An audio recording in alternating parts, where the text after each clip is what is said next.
what's called a quick 3+2 crew handover. You were crew 9. You get a little time with the crew that's coming up, and it's important time. It is, because you're living on the space station. So you train for how to work all the systems, but the real living aspect of it is something that you can really only do in microgravity, in that weightlessness.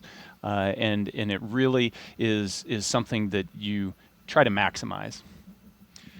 All right, let's take you through Crew-11's launch day preparations so far this morning. Nick Hague has been with us throughout. After waking up and grabbing a bite to eat, the crew suited up inside the historic crew quarters, a tradition that dates back decades. SpaceX teams helped them into their custom pressure suits, and just like the other crews before them, they gathered around a table for a card game to burn off any lingering bad luck before launch. After that, they followed in the footsteps of every NASA astronaut since Apollo 7 in 1968, walking out to greet a crowd of family, friends, and supporters with a big wave. Then it was into their Teslas for a security-escorted ride out to Launch Pad 39A, a 20-minute journey filled with anticipation as they drove up with their rocket in sight. Once there, they looked up, got a close-up look at the rocket, walked through the crew access arm, and climbed into their spacecraft. And now, there they are at the top of this rocket, inside that Endeavour capsule, and they are awaiting the next big milestones, the fueling of the rocket and the arming of the launch escape system. Throughout the broadcast, we are taking your questions to Nick Hague. Just use the hashtag AskNASA on the platforms Facebook, YouTube, X, and Twitch. We really want to hear from you. So send us those questions. He's got answers, and he's got good ones.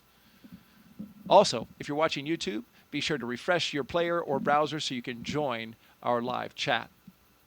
At this time, we are expanding our coverage to include our partners at SpaceX. So let's welcome in the SpaceX and NASA commentators joining us live from Hawthorne, California, home to the SpaceX mission team.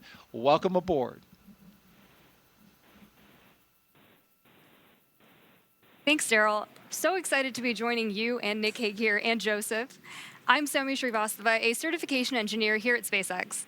And I'm Joseph Zakrzewski with NASA Communications. And you're absolutely right. It's a thrill to be here today and exciting to be joining you again from Mission Control here in Hawthorne as we count down to liftoff of Crew-11 just over an hour from now.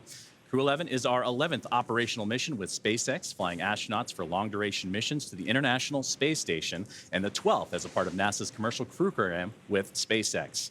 Crew-11 has 2 first-time flyers on board, as well as a veteran NASA astronaut and a veteran Japan Aerospace Exploration Agency, or JAXA astronaut, making their return to microgravity. The multinational crew also represents 3 different space agencies: NASA, JAXA, and Roscosmos. Today's crew will fly aboard Dragon Endeavour, which was the first operational Dragon to carry crew on board during SpaceX and NASA's Demo 2 mission in 2020 with astronauts Bob and Doug. Endeavour has been pretty busy since then, having also flown NASA's Crew 2 mission, AX-1, and NASA's Crew 6 and Crew 8 missions. This will be the first Dragon to fly 6 times. Overall, for the Dragon fleet, this will be Dragon's 49th visit to the space station and its 19th human spaceflight mission overall, and the 5th Dragon flight just this year. Now, over the last 3+ hours, Crew-11 has been going through all the detailed process of getting ready for their mission, as you've been following along with Nick and Daryl from the Cape to the International Space Station. So let's introduce you to the crew. In the commander's seat is NASA astronaut Zena Cardman, who will be conducting her first spaceflight. She holds a Master of Science in Marine Sciences from the University of North Carolina, Chapel Hill. Cardman has experience with NASA research in the Canadian High Arctic and has supported real-time station operations and lunar surface exploration planning.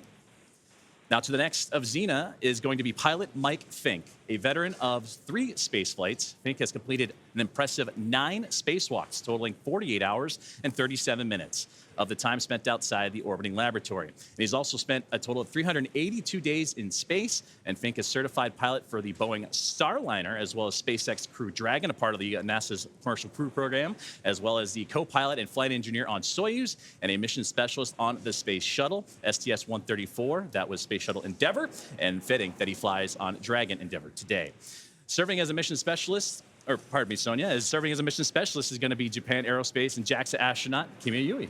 Yeah, and today's flight will be Yui's second trip to the space station. He was selected as an astronaut by JAXA in 2009 and has logged 142 days in space. And to round it all out, Roscosmos cosmonaut Oleg Platonov is also serving as a mission specialist and was selected as a cosmonaut in 2018 and will be making his first space flight today. Now, as we get closer to 1 hour away from liftoff, let's take a look at what's going to be happening with Crew-11 once on board the International Space Station. Crew-11 will briefly become members of Expedition 73 and then Expedition 74 in the fall.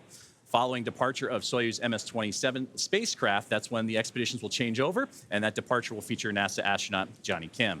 They'll also conduct space station maintenance and scientific research to understand plant cell division, finding alternatives to antibiotics and microgravity, investigate producing essential nutrients on demand for long-duration missions, and study how spaceflight affects human physiology and psychology. The crew will also engage with students worldwide via the ham radio and use its existing hardware with newly integrated software to test a backup lunar navigation solution. So as the crew continues to prepare, as does the team on the ground, let's check in with another member of our broadcast team, Ronnie, here with SpaceX for an update on all things on the rocket, the capsule, the crew, and more. Ronnie? Thanks so much, Joseph. I'm Ronnie Foreman, a senior sales manager, joining you today from the SpaceX Statics Desk. It continues to be a smooth countdown, and we are looking good for an on-time liftoff, which is at 12:09 p.m. Eastern Time from the historic Launch Complex 39A in Florida.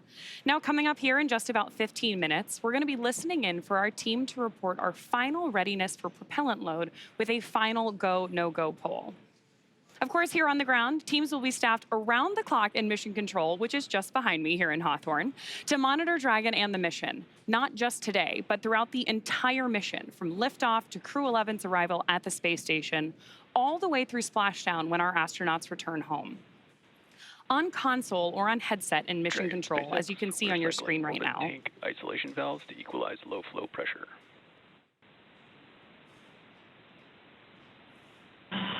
Dragon copy.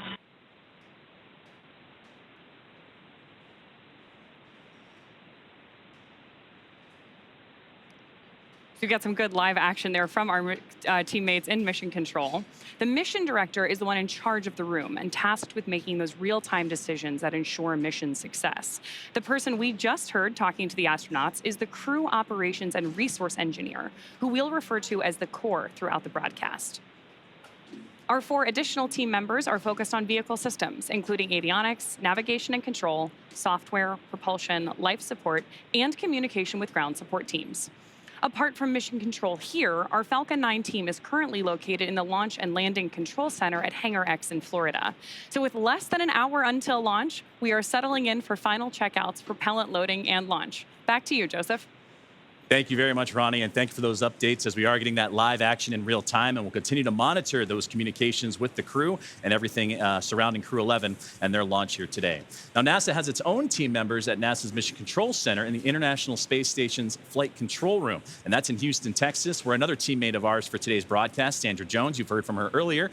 That's where she's located and has been busy preparing the International Space Station for Dragon's arrival. Now, the team in Houston is currently working through their go, no-go's and looking to confirm that the station is ready to receive Dragon Endeavour and the new crew. Now, following liftoff for the flight today, it's going to take about 39 hours, you've heard, about phasing, so a good stair-step journey to get to the International Space Station, with Dragon flying autonomously the entire way.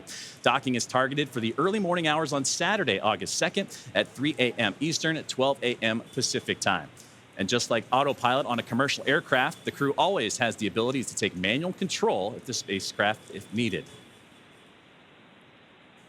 We are now at T-minus 58 minutes and counting down to today's launch. While we wait, let's check in with NASA's Sandra Jones at the Johnson Space Center to see how things are shaping up at Mission Control in Houston.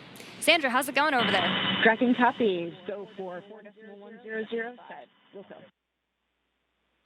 And welcome back to Mission Control Houston here at the Johnson Space Center in Houston, Texas. We are here in the hub of human spaceflight at NASA.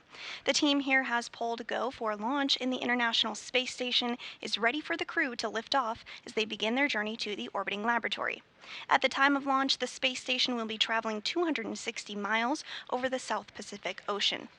In the home stretch of the rendezvous, NASA and SpaceX flight controllers will enter into what we call integrated operations, where both flight control teams will conduct a series of go, no-go polls for Dragon Endeavour's docking to the International Space Station.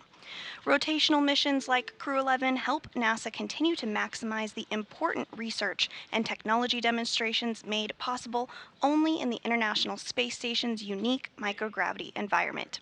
The space station is critical for NASA to prepare for future commercial low Earth orbit destinations and to understand and overcome the challenges of long-duration spaceflight necessary for a long-term presence on the Moon and crewed missions deeper into the solar system, including on to Mars. Now, here's a closer look at the mission and what Crew-11 will have to look forward to during their stay aboard the International Space Station.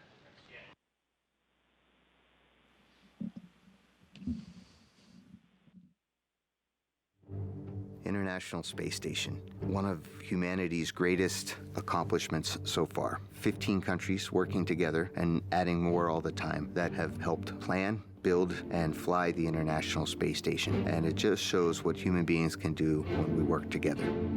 As Crew-11, we are about to launch on board a Dragon spacecraft to the International Space Station. We are actually continuing an ISS mission almost a quarter centuries. Right now, crew members are working very hard on the ISS. So we got that result, and actually we do more researches, then pass that information to Crew-12.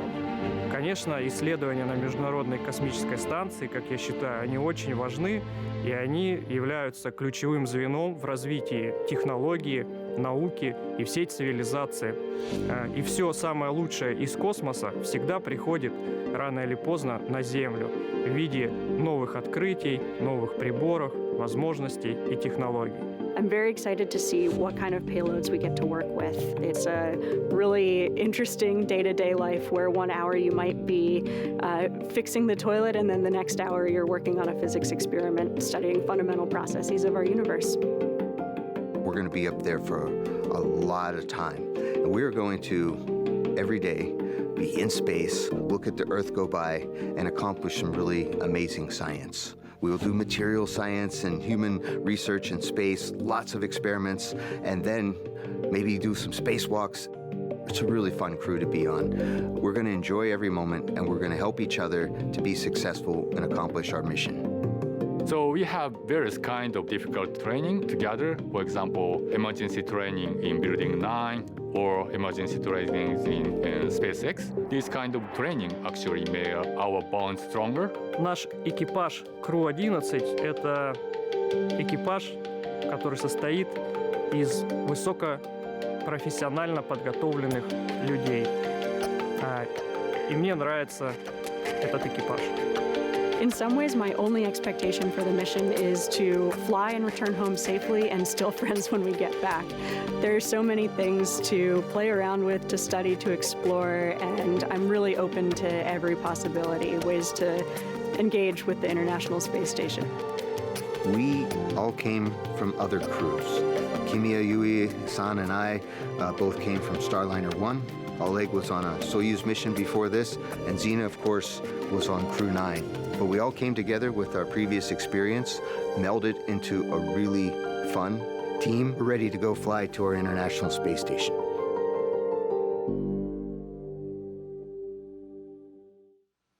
And we're back at the Kennedy Space Center in Florida as we have a beautiful shot from our flight helicopter right there of the vehicle assembly building. The Artemis II mission, the rocket inside, will launch early next year. 4 astronauts around the moon. But we are focused now on that launch pad that you see right ahead of us, which is Launch Pad 39A and the Falcon 9 rocket with the Endeavour spacecraft on top of it. We've got 4 astronauts inside right now getting ready to launch to the International Space Station. And we've got Nick Hague, NASA astronaut, with us co-hosting our launch broadcast today. And Nick, we have questions for you that have been coming in from social. Would you like to take a few more? I'd love to take a few. Been doing a great job so far, so let's put that next question up on the screen. This is coming in from #AskNASA. During CRS missions, these are cargo resupply missions with Dragon, I noticed that most of the time there is cargo in the trunk, but I never see any of the trunk during crew missions. Why is that? Yeah, the crew missions fly up with an empty trunk, and that's really a mass constraint so that we can get those people up there. People require a lot of clothing, they require a lot of food, and all of those supplies have to get on, and so that comes at the expense of something in the trunk. Great answer. T-minus 51 minutes and counting, and now we're counting down to the moments before we arm the launch escape system and start fueling the rocket. But before we do that, let's send it over to NASA's Tony Jaramillo, who is standing by live at one of the best viewing locations here at the Kennedy Space Center. She's joined by NASA's Acting Administrator, Secretary Sean Duffy. Tony?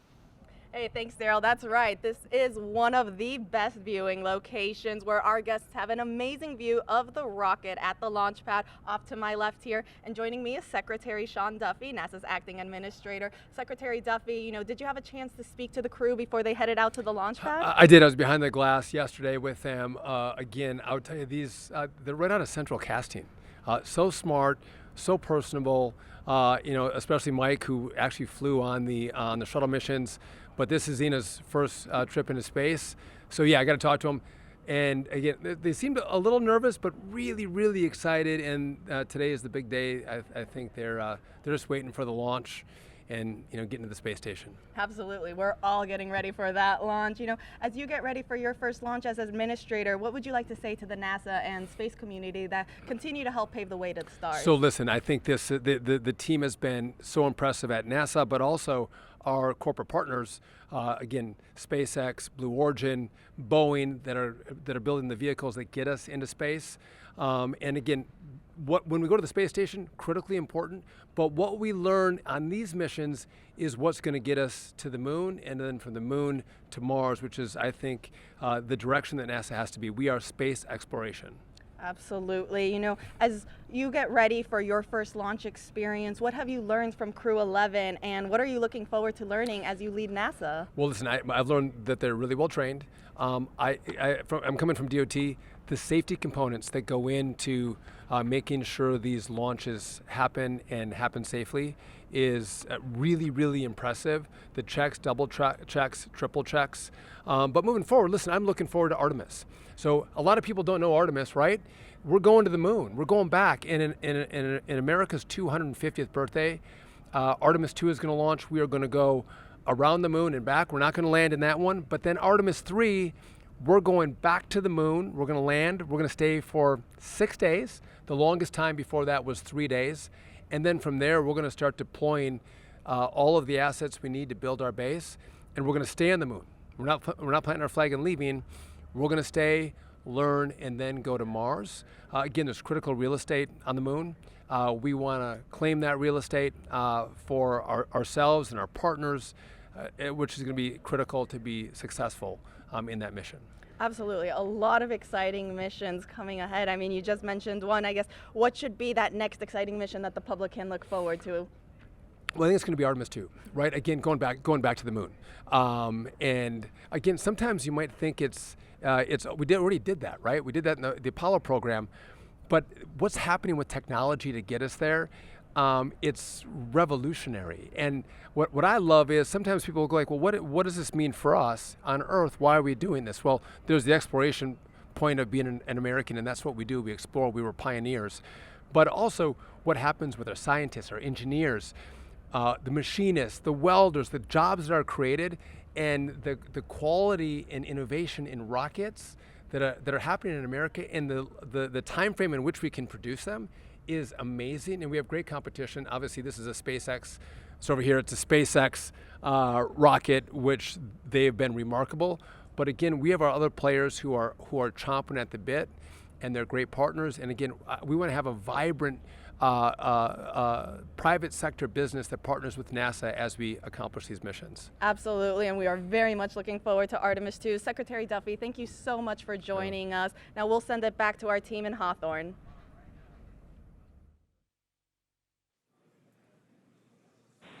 Thanks, Tony. That was an awesome interview with Senator Duffy.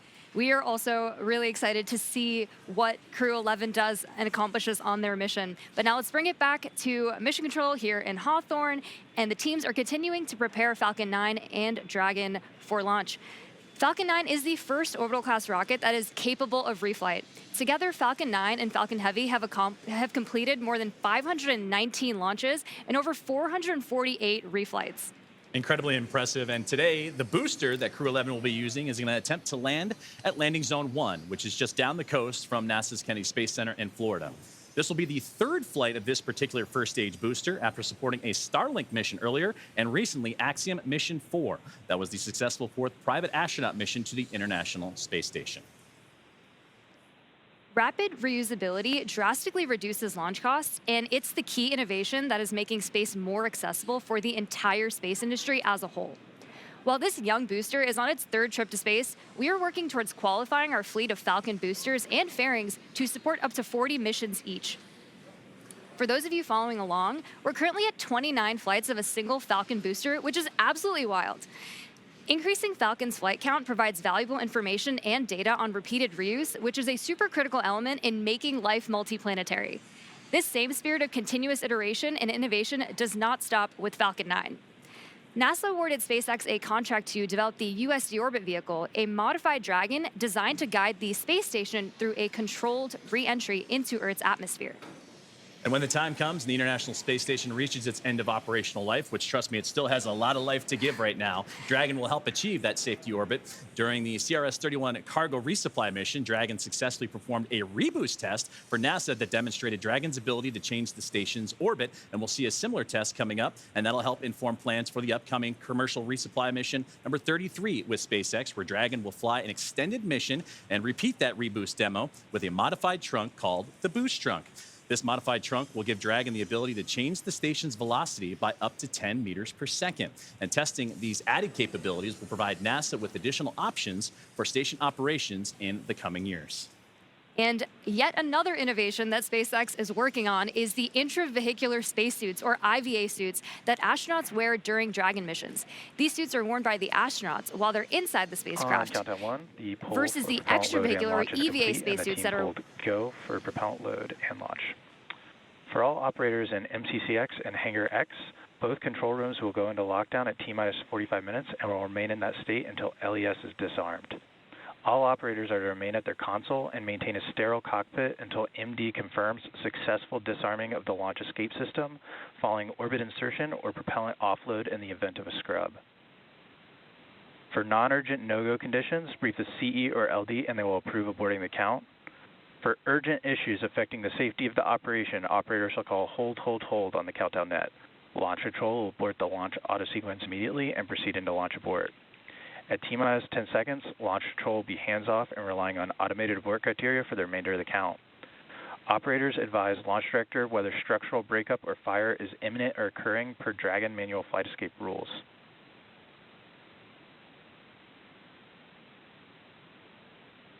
Launch control, you may proceed with arming the crew arm for movement.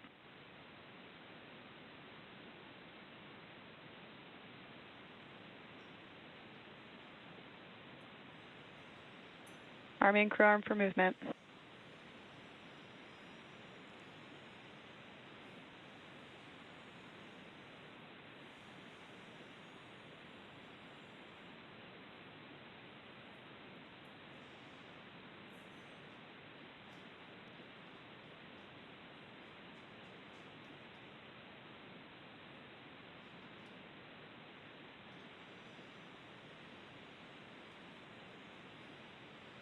Crew access arm retraction started.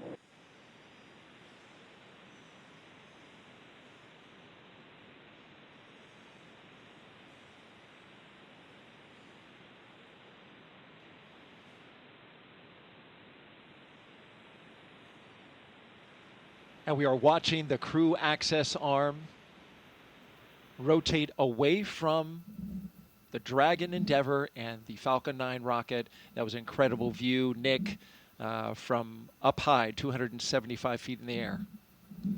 Yeah, and so as the arm goes away, that's really your first unobstructed view out those two windows inside the Dragon capsule. Unique to Dragon for Soyuz flyers, there were no your windows don't open until you get all the way up to orbit and come out of the fairing. So here you can see what the weather's doing outside for yourself. And there they are, strapped in, Crew-11. Our next big milestone. Crew access arm retraction complete. As we hear that the crew access arm has completed its retraction. Our next big milestone is to have the astronauts drop their visors and start up for Section 7 in their operations. SpaceX, you are go for Section 6. Close visors and arm launch escape system. Dragon copies. Go for Section 6. Closing visors and arming LES. They may have renumbered the procedures because in the past it was Section 7. That's we may not have gotten that update. But this is a critical moment indeed. And that crew access arm, it can rotate quickly back to Dragon in this moment. Dragon, visors closed, arming LES. In this moment, in between, before they have the launch escape system fully armed. Right? Indeed. So the commands that are available to Zena and Mike at the displays, she's arming the launch escape system now. As that's armed, there's also a button that's going to show up that'll allow them to do an emergency egress, which will command that arm to swing over rather rapidly. And by the time you're out of your seat and ready to open the side hatch, the arm's in place so that you can get to the escape tower. From the escape tower, of course, they would zip line down to safety, to waiting vehicles, and then exit the Launch escape system is verified armed. The blast danger area. Now we have the launch escape system armed. This is a critically important system, Nick, that you actually had to use Dragon copy. on one of your missions, MS-10, back in 2018, that saved your life and the life of your fellow crew member. It's part of spaceflight today. What does it provide for this crew in this moment? Yeah, in this moment, it's its safety net. So the launch escape system is constantly trying to determine, is everything going okay?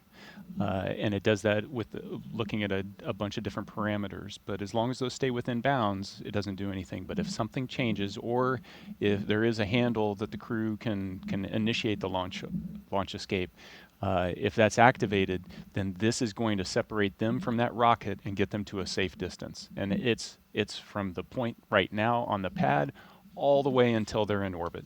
They've got continual safety net there to protect them.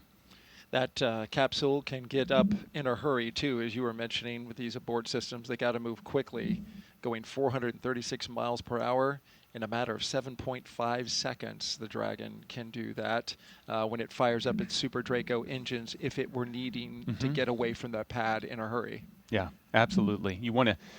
We're about to load the rocket full of fuel and oxidizer. And so if that energy is released, you need to be as far away from it as you can be. And so that escape system is designed to get them away in a heartbeat.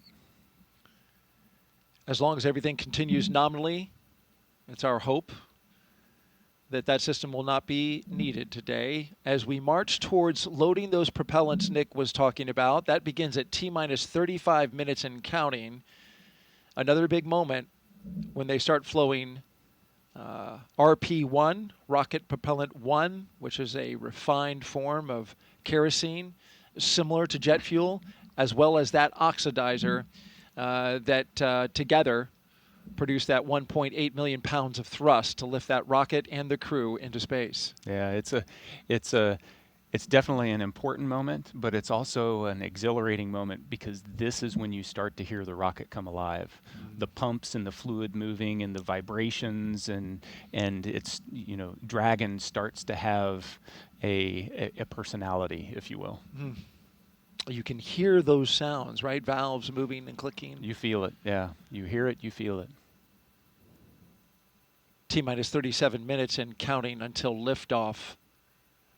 We're just 2 minutes away from beginning to load propellant into the Falcon 9 rocket.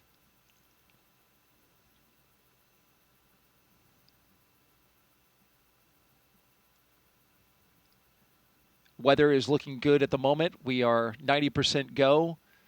There was a small concern for cumulus clouds in the area. That's just the 10% because of course, this is July in Florida. And you can see even now, Nick, the sea breeze from the cool ocean starting to create. Tanks are venting for the start of propellant load. Starting to create those little cumulus clouds bubbling up around the pad. We had a clear sky earlier. We're getting a little bit now, but overall, we're expecting that should be clear. I see blue. It's the glass half full. I like that. As long as we have that blue sky straight over top of the rocket and 10 miles out, we are good to go. And so far, right now, green conditions. The range is clear. The area around the pad. Boat traffic has been cleared by range operations. Our partners at the United States Space Force, Cape Canaveral Space Force Station, where Nick, of course, you in the Space Force, a brigadier general, have cleared the range. They are currently monitoring it, making sure that no one can get into the path of the rocket from down on the ground or in the ocean, for the reason that if anything were to happen and any equipment or any spacecraft parts were to come down on them, you wouldn't want to pose a risk to those below. Yeah, public safety is important, but it highlights just the expansive team that even for this one place, the number of organizations that have to work together and they're necessary for success. Our 4-person crew, 2 NASA astronauts, 1 JAXA astronaut, and a Roscosmos cosmonaut seated in launch position, monitoring their systems on their heads-up displays.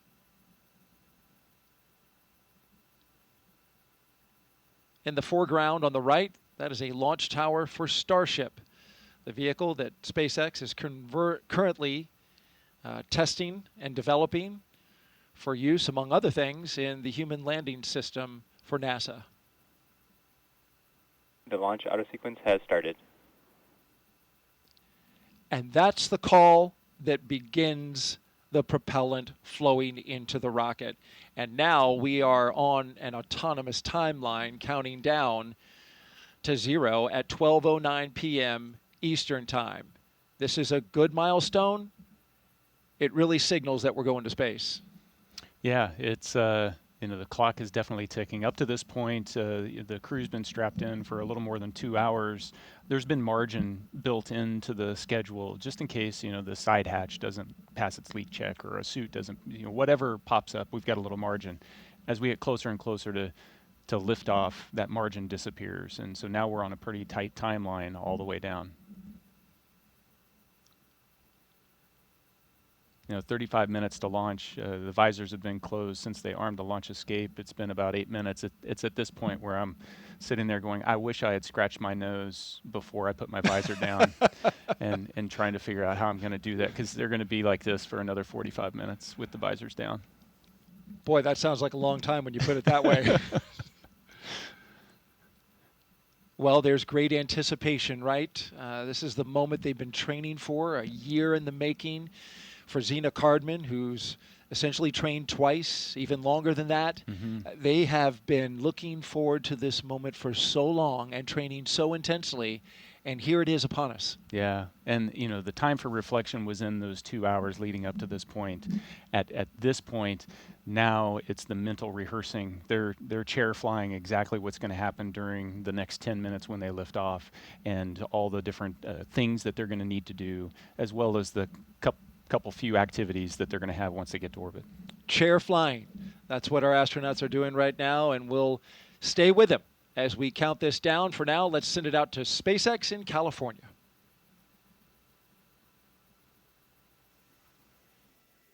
As Daryl mentioned, propellant loading of both RP-1 and liquid oxygen began at T-minus 35 minutes, right on schedule. And weather is our main watch item right now. But I am hearing from our vehicle teams that everything looks good for both Falcon 9 and Dragon. So next up, at about T-minus 30 minutes, the SpaceX launch director will inform the crew when loading of cryogenic helium will begin. First on stage 1 and then on stage 2 about 4 minutes later.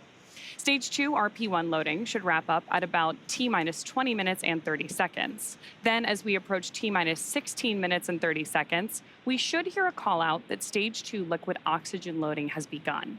So with all of those consumables being loaded onto the rocket, if we have to call a hold for any reason at this point, like potentially due to weather, we would have to stand down and target our backup launch opportunity, which is tomorrow, Friday, August 1st, at 11:43 a.m. Eastern Time.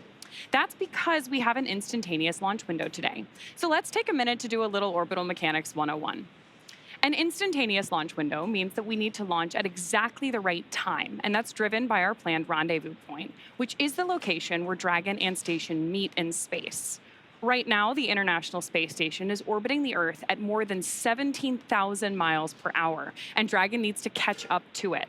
That means we have to deliver Dragon to the correct orbit.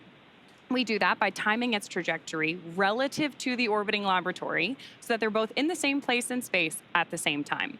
A precise liftoff time is crucial for hitting that rendezvous point.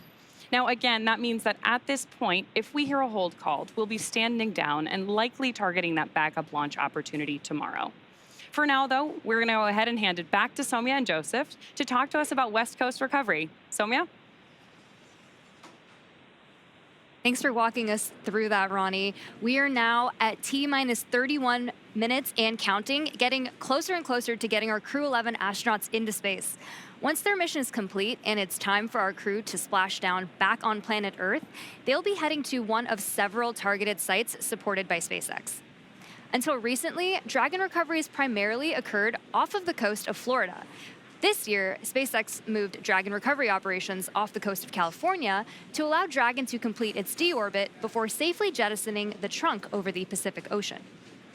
When they return, Crew-10 will be SpaceX's third crew mission to splash down in one of the new locations. From-2 was the first back in April this year, followed by Axiom 4 in July. The new splashdown locations are near LA, Oceanside, and San Diego. The recovery vessel, Shannon, will be stationed in Long Beach to support the new West Coast splashdown operations. Spreading these supported sites across multiple locations helps to maximize the return opportunities, lowering the chance we'll have to wave off due to bad weather. And when the spacecraft re-enters, those in the immediate area may hear a brief double clap of a thunder-like sound known as a sonic boom. I can't wait to hear one myself one day, but to hear everything that's gone on and to move operations to the West Coast has been incredible to watch, both from a SpaceX standpoint and from NASA, to see the teams across the country working together, the International Space Station Commercial Crew Program. And like Nick mentioned earlier, there's an army behind every one of those movements and getting ready and preparing for these West Coast splashdowns. So it's going to be phenomenal to watch and see NASA's first crew mission return on the West Coast. Well, back to today's mission, Crew-11, as they continue to get ready to go. They're inside now half an hour until launch time. Let's take a look at more and a bit more and learn about the astronauts flying today. I think it's really innate in our human nature to want to keep exploring and to keep pushing boundaries. Everything that we do in space is ultimately for Earth and for the human species. We are having a lot of good experiments on orbit, making new medicines. That is actually good for everybody. By understanding how to live and work in space like we have with the International Space Station, we can now become a multiplanetary species by having bases on the Moon and bases on Mars. И выполнение полета в космос, на мой взгляд, важно, потому что в конечном счете необходимо человечеству будет двигаться в дальний космос для того, чтобы открывать новые миры, исследовать новые и новые горизонты. For me, it's a really compelling goal to go farther and farther afield in space and pushing our boundaries as a human species that way, learning more about our own home planet as we try to go farther. We've been going and living aboard the International Space Station for 25 years. We're ready to make the next steps. We're ready to go to the moon. We're ready to go to Mars. We're ready to explore the solar system. We understand the effects of what life in space does to the human body, and we need to continue those studies. We need to continue getting ready and get ready and go to the moon and Mars, and that's why it's important to go to space. All right, let's head back out now to a launch viewing location where Tony's at for another interview with some special guests. Tony? Hey, thanks, Daryl. That's right. Joining me is Dr. Stephen Platts and Dr. Lori Glaze to talk to us a little bit about the human research that's going to be on this mission. You know, Steve, can you tell us a little bit more about what human research Crew-11 will be conducting? Sure. We're very excited for the launch. We have 10 experiments flying on Crew-11. Everything from cardiovascular systems, central nervous system, all the way to genomics, the full breadth, and addressing many very important risks for us to get to the moon and Mars. That's a lot. You know, speaking of the moon and Mars, Lori, how does the human research conducted on space station help us for those future missions to the lunar surface and eventually Mars? I'm so glad you asked that question. You know, a lot of times we talk about the future, you know, we're going to explore the moon and Mars. It's here. We are actually less than a year away from our first crewed launch, where we're going to send 4 crew out and around the moon for 10 days and bring them back. And then about a year after that, we're going to land on the moon. And we need to be ready, right? We need to be ready for the trips to the moon and then eventually to Mars. Our crew are going to need to be able to thrive in an environment where they're in microgravity, perhaps for as long as a year. And then we're going to need them to perform on the surface of Mars under 1/3 gravity and do their exploration activities.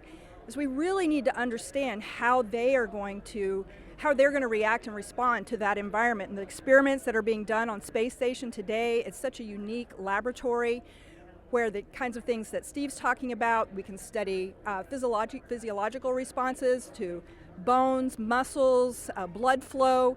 Mental health is an incredibly important part of this activity. And the experiments that we can do, for example, growing plants without soil, recycling water. If we have the ability to recycle water, maybe 98% of the water that the crew uses, that's less resources we need to bring along. And then sensors that can detect, for example, solar storms so that our crew can take shelter or protect themselves while they're on their journey. So again, the experiments that are being done are incredibly important to our planning, which, as I said, we're launching in less than a year. We need to be ready. That's right. I mean, a ton of valuable research that we are gathering. You know, speaking then on, you know, the research for Crew-11, Steve, I heard, you know, there's a new experiment that's going to space station. Tell us a little bit more about that. Yeah, that's called manual piloting, and what that is looking for is the ability for the crew to land a vehicle on the lunar surface. So we're looking at the sensory motor aspects, balance, cognition, some of the things that Lori was talking about, and putting them all together, and we have a simulator that actually moves in all dimensions and allows the crew to feel like they're actually landing a spacecraft. And we're doing that pre-flight. We have some devices on station where we can do in-flight measures as well as post-flight. So that will give us a great idea of what we need to do to prepare the crew to land on the lunar surface. That's great. I mean, you know, Lori, tell us a little bit more about those benefits of traveling then beyond low Earth orbit now. Well, you know, the reasons we're going to the moon and eventually the ability to establish a permanent presence on the surface of the moon, a base per se that we can go back and visit multiple times, is the science that we want to conduct on the surface of the moon will be incredible. We're going to a place that is totally different than where the Apollo astronauts landed, so totally unique environment, different lighting conditions, different geology of the rocks. We anticipate there is water ice beneath the soil in some places near the South Pole where we're going to land humans for the first time ever. So we will be able to do incredibly unique science, but we'll also be able to continue the human research aspects for longer duration stays on the surface of the moon where we're trying to live and work, and that will again feed forward to help us be better prepared for Mars. Absolutely, a ton of exciting things coming up. Thank you both so much for joining us. Now we'll send it back to Daryl and Nick. Thank you, Tony. Crew-11's time in orbit will teach us how to keep humans healthy in space for the long haul. Meanwhile, on the moon-facing side of NASA's work, Artemis II astronauts, including Commander Reed Wiseman, are training for a very different challenge, a 10-day mission around the moon. And before they launch, NASA and the Department of Defense are making sure they know how to get them home, even in an emergency. Here's Reed with a behind-the-scenes look.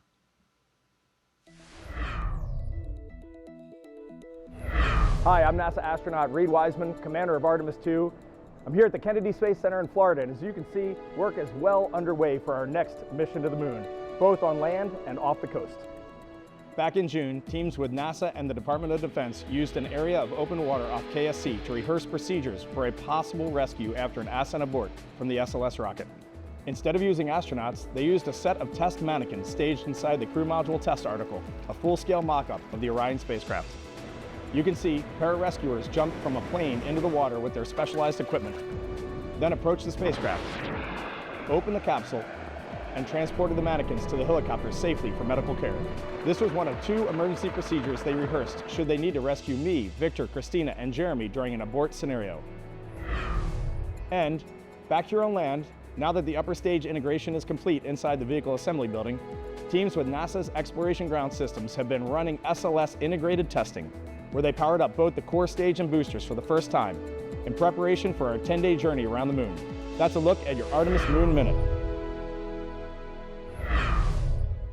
For more Artemis updates, scan the QR code on your screen right here or visit nasa.gov/Artemis-Roman numeral 2.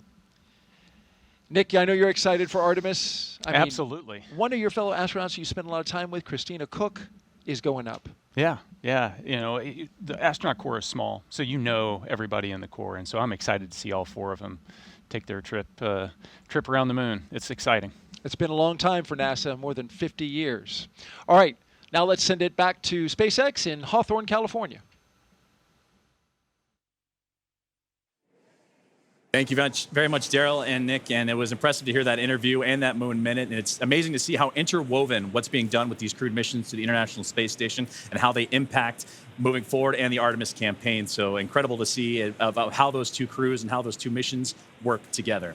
Now, as we get back to today's launch, we're now approaching 20 minutes away in the countdown for NASA's SpaceX Crew-11 mission to the International Space Station. So let's take a look at Falcon 9 that's on your screen now, and that is a 2-stage rocket that is 29 feet tall and getting ready for liftoff, and again, approaching 20 minutes away. At launch time, it produces more than 1.7 million pounds of thrust. So, that is impressive firepower. Yeah, and rockets like Falcon 9 don't use all that thrust just to go straight up. Early in flight, Falcon 9 performs a gravity turn, which is a smooth pitch maneuver. RP1 load complete. Hearing good callouts over the nets, which is a smooth pitch maneuver that tilts the rocket sideways to build up horizontal velocity. You may hear this callout about 10 seconds into launch as the vehicle is pitching downrange. And once the first stage completes its portion of the mission, it shuts down and separates. And a stage rocket like Falcon 9 sheds that booster to eliminate the weight and uncover the Merlin vacuum engine on stage 2. To reach orbit, the vehicle needs to go fast, hitting an orbital velocity of about 28,000 kilometers an hour. And that's just to keep it from falling back to Earth due to gravity. That's fast enough to lap the Earth in about 90 minutes or fly from New York to here in Hawthorne, California in under 10 minutes, which is about 7 times faster than the U.S. Air Force's SR-71 Blackbird. After stage separation, today's booster will be landing at Landing Zone 1 at Cape Canaveral Space Force Station. This particular booster will be returning to Earth for its 3rd time. The second stage takes over from there, powered by a single Merlin vacuum engine, also known as the MVAC. With its extended nozzle and optimized design, the MVAC drives maximum performance, producing 220,000 pounds of thrust in the vacuum of space. On today's mission, we'll light that engine 4 times before deploying the final payload into orbit. Now, so much of what makes Falcon 9 remarkable happens in Dragon flight. SpaceX for countdown check-in brief.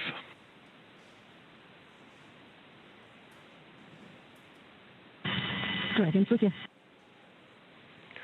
Okay, Zena, we have healthy Dragon, healthy Falcon 9, just like last time, so prop load is proceeding nominally. We do have one watch item that has popped up. There is a pop-up storm cell that is just to the north of the pad. Currently not violating any LCCs, but we are monitoring this particularly closely as it's moving offshore. We'll let you know if it starts trending towards blocking launch today, but again, not expecting that at this time. Dragon copies all. We've got a healthy Dragon, healthy Falcon. We're proceeding towards launch. Only watch item is a storm cell that is north of the pad moving offshore. We'll continue monitoring, but otherwise looking great. That's a good readback.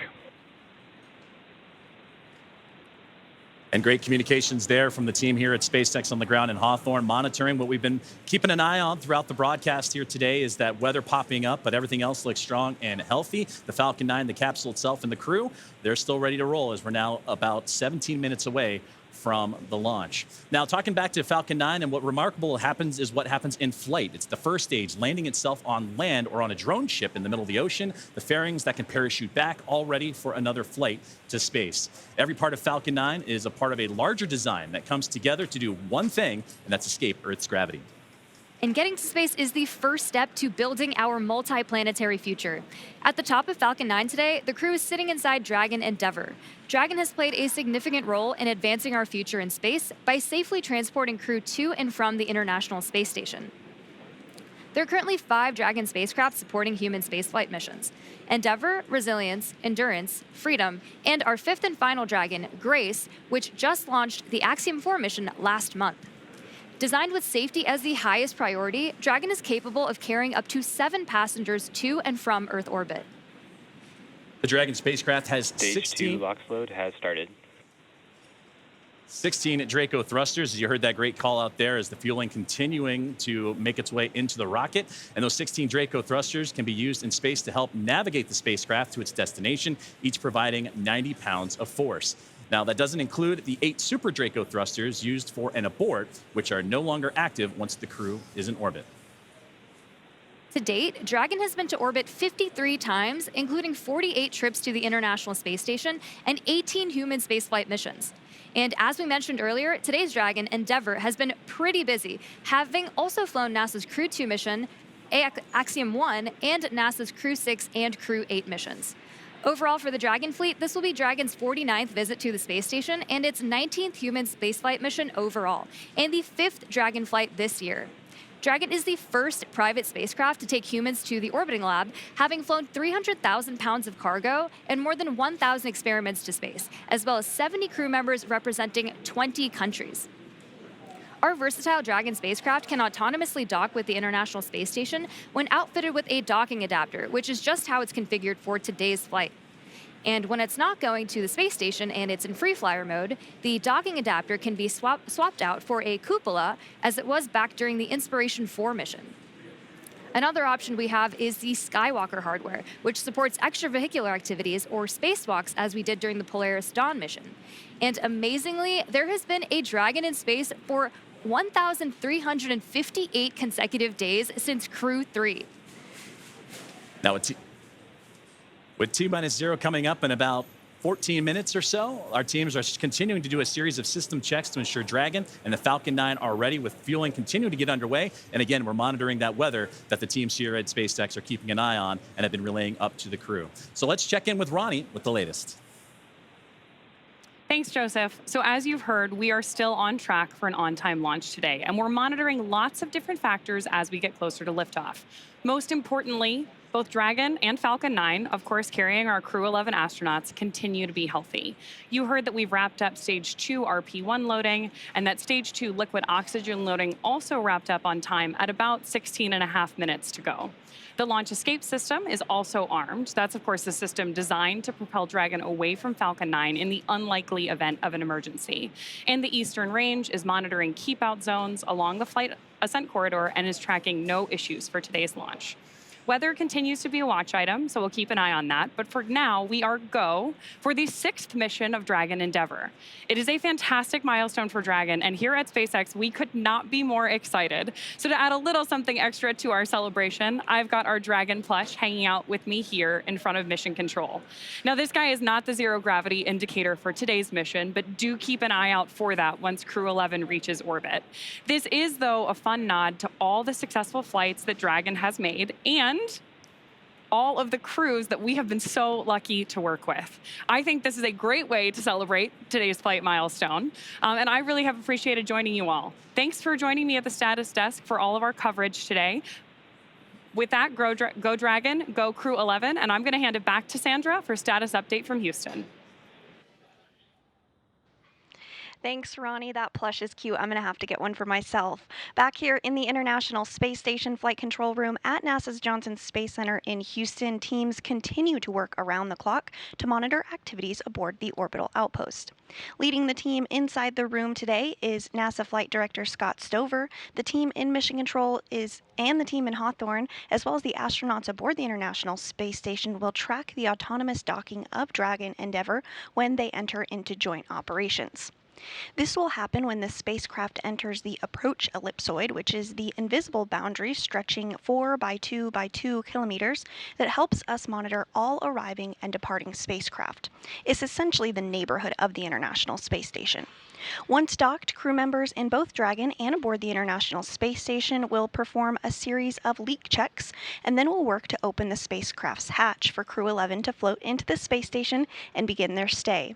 We anticipate that the hatch will be opened about an hour and a half after docking occurs. When they enter the orbital outpost, crew will be greeted by the rest of the Expedition 73 crew and will come together for opening remarks. But for now, that's going to be all from us here in Mission Control for today, as the anticipation continues to build for launch in less than 20 minutes from now. So, how's it looking on the Space Coast, Daryl? Well, we've got a mix in the weather. There's some clouds that are building, but so far still looking good, okay for launch. It's a watch item at the moment, and so we're keeping our eyes to the skies. Also, this is a first for our broadcast team right here. An astronaut who once sat right here where Nick is sitting as a commentator is now minutes from flying to space. Zena Cardman was once in this very seat, the one that Nick Hague is sitting in now, less than a year ago. She was supporting Nick as he launched with Crew-9. She was originally set to command that mission, but when Crew-9 had the shift and had the change up of assignments, she had to step back to help get the team off the ground. And here's what she said, Nick, after watching you and your crew go into space. Every crewed launch that I have ever watched has really brought me a lot of emotion. This one today was especially unique. I think it was hard not to watch that rocket lift off without thinking, that's my rocket and that's my crew. But I also know that I'm not the only person who can think that. Of course, we have Stephanie Wilson here today, but I mean, there are many, many people who made this mission happen, and there are people on orbit who will be taking this capsule home. And it makes me very proud to know that I am one of many people who can say, that's my crew, that's my rocket. Makes me really proud, makes me feel very connected to this mission that we all get to take part of. Go Crew-9. An emotion-filled Zena Cardman in that moment, and she is going to give us some words any moment now. Dragon SpaceX, confirm crew displays are configured for launch. Your thoughts on hearing that after you launched? SpaceX, Dragon, displays are configured for launch. It is our honor, our privilege, and our choice to take part in something much greater than any individual, but it's the individuals who make this endeavor great. To each of you at SpaceX and NASA, to our partners at JAXA and Roscosmos, to family, friends, and mentors, you fly with us today. Arigato gozaimasu. Spasibo большое. Thank you. With gratitude and focus, Crew-11 is ready.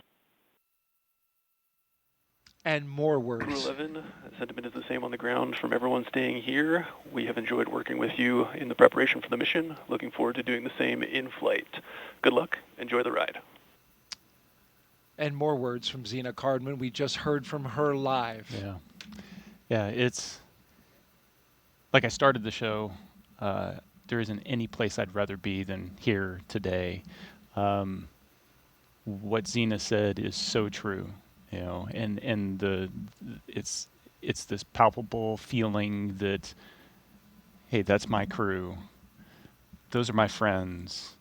There's, hey, that's my commander. And just to be here and know that, I've done my small part to help support them and along their way, and there'll be more support that happens in the future. And to be able to see behind the scenes everybody else that is contributing to that is, that's what makes this all so special, is it's not about the individual. Spaceflight has nothing to do with individuals. It's all about us working together. 100%. Well said, Nick. And kudos to both of you for showing an immense amount of class. You signed up to do this role almost immediately after getting into space, and we heard from you saying, I want to be there for Zena. Thank you for being here. And go Crew-11. And so with just 7 minutes to go, a little over 7 minutes, we want to send it back to Hawthorne for the final countdown. Thank you, Daryl. Thank you, Nick. And those were beautiful words from Zena Cardman. You can hear the emotions behind them and what they're looking forward to getting ready for launch. And they say Crew-11 is ready. As you mentioned, about 7 minutes and change to go until we have liftoff, and we're still awaiting the final propellant loading to complete, and then we'll get into engine chill, and more milestones will be along the way. It's going to be about a 9-minute ride to orbit, and then Dragon in the second stage will continue to coast for a few minutes after that once the first stage and second stage have performed. You'll be hearing some of those performance calls as we get into that final countdown, and then after liftoff. These are SpaceX flight controllers reporting on the trajectory, speed, booster, and performance, and the key milestones, but there are some other calls that you'll hear the crew make as well, especially after liftoff. The crew will report out a few number and letter combinations which mark different abort zones throughout the flight up the eastern seaboard. The first two, 1A and 1B, are abort modes available. Has started. And right on cue for the engine chill that has begun. And those first stage abort zones, again, 1A and 1B for that first stage. Next are 2A through E. Those will come into play once the second stage kicks in, though we'll only hear that 2A call. And diverting a little bit from the other naming systems, we'll hear the call Shannon, which refers to Shannon, Ireland. This means that the crew could target off the coast of Ireland if they needed to abort late in that second stage burn. You'll hear these different calls throughout the flight uphill along the way, and the performance callouts from the guidance, navigation, and control officer, and also the propulsion lead. So we're coming up on T-minus 6.5 minutes. We heard that the engine chill is started, and that means that that small trickle of fuel making its way into the engine to prime it Stage for 1 fuel load launch. complete. So we already heard that stage 1 engine chill has already started, which is a key process that prepares the engines for flight. Right now, the prop in the tanks is isolated from the engines. Sorry. The prop in the tanks has already started trickling into the Merlin engine pumps as the engines are chilling for the start sequence. And we do this because the super chilled and densified liquid oxygen is really, really cold. And we use this process to bring the engine hardware down to a cooler temperature before flowing all of the LOX and propellant into it during flight. At liftoff, Falcon 9 is consuming 700 gallons of fuel per second. So engine chill helps us to prevent thermal shock and ensures nominal engine performance. Shortly, coming up, we should also hear the call out for stage 1 RP1 load completion. As you mentioned, engine chill is now underway. We're getting ready for those next call-outs that'll be coming up here shortly, as we are now almost 5 minutes away from liftoff, and that's where they're going to configure for terminal count. And that will be a call for Dragon to configure to terminal count and transition into internal power. Falcon 9 tanks are pressurizing for strong back retract. And at this point, the Dragon onboard computers configured for terminal count. Perfect, right on schedule, and those onboard computers now taking control of the spacecraft. You also heard the call out for pressurizing to give extra structural stability for the rocket as it makes its way uphill. So we're approaching now 4.5 minutes away, and then around that time, you'll hear, you mentioned it there, the strong back retract, and that'll allow provide access to Falcon 9's fueling lines and umbilicals for prop load and different gases being loaded on board. But right now, everything's starting to wrap up, and Somya, it's exciting to get to this. Strong back retract has started. Exciting to get to this point of the countdown. As you heard it right there, the strong back retract is on its way.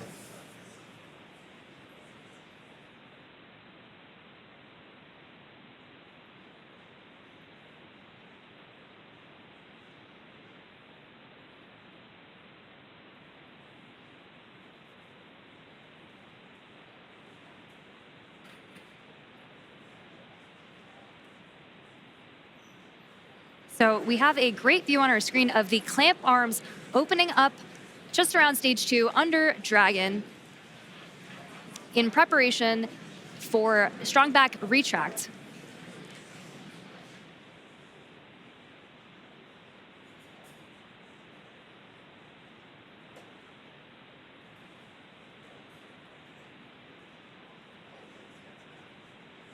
We have some really great views on our screen of that happening right now.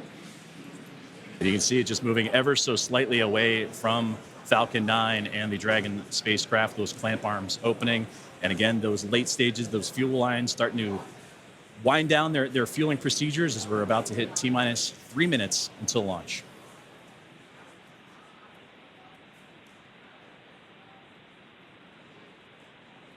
Second stage loading will wrap up shortly after the first, and you've probably noticed those white clouds venting from around the rocket. That isn't smoke. Stage 1, LOX load complete. That's condensation, as stage 1 liquid oxygen loading has been completed. As liquid oxygen warms slightly inside the tanks, some of it boils off, and that gas is vented to manage pressure.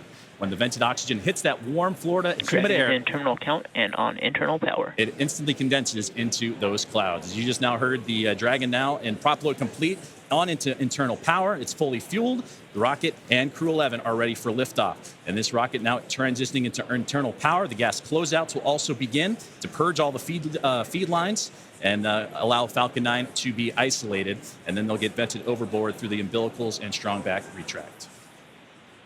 So coming up in just under 20 seconds, we should hear the call out that LOX load will be completed on stage 2, which will mean that there will be 1 million pounds of propellant loaded onto Falcon 9 at that point. We're coming up on that call out in just a few seconds from now.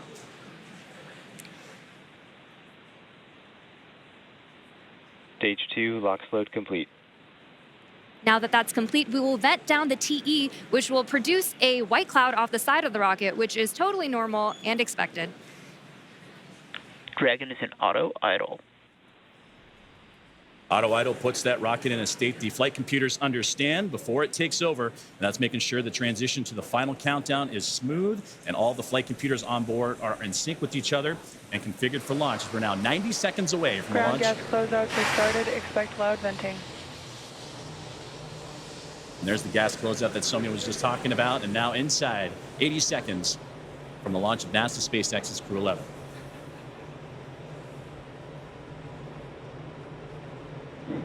On countdown net, hold. We are standing down for violation of weather rules. Launch route sequence is aborted.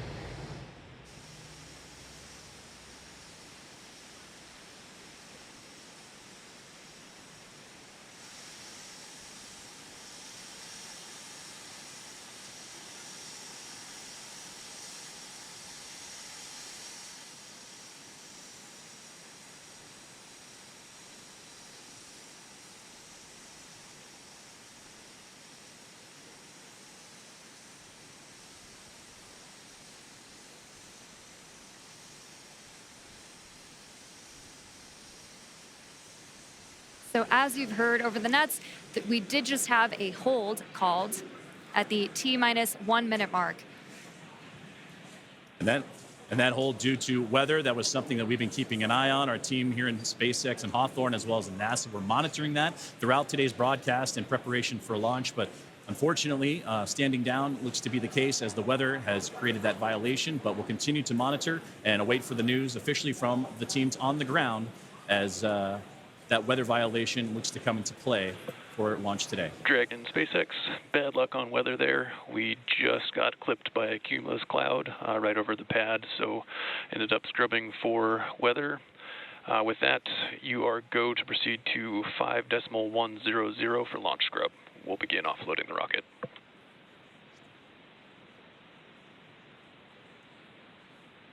Dragon copies all 5.100. Too bad, but we'll be ready next time.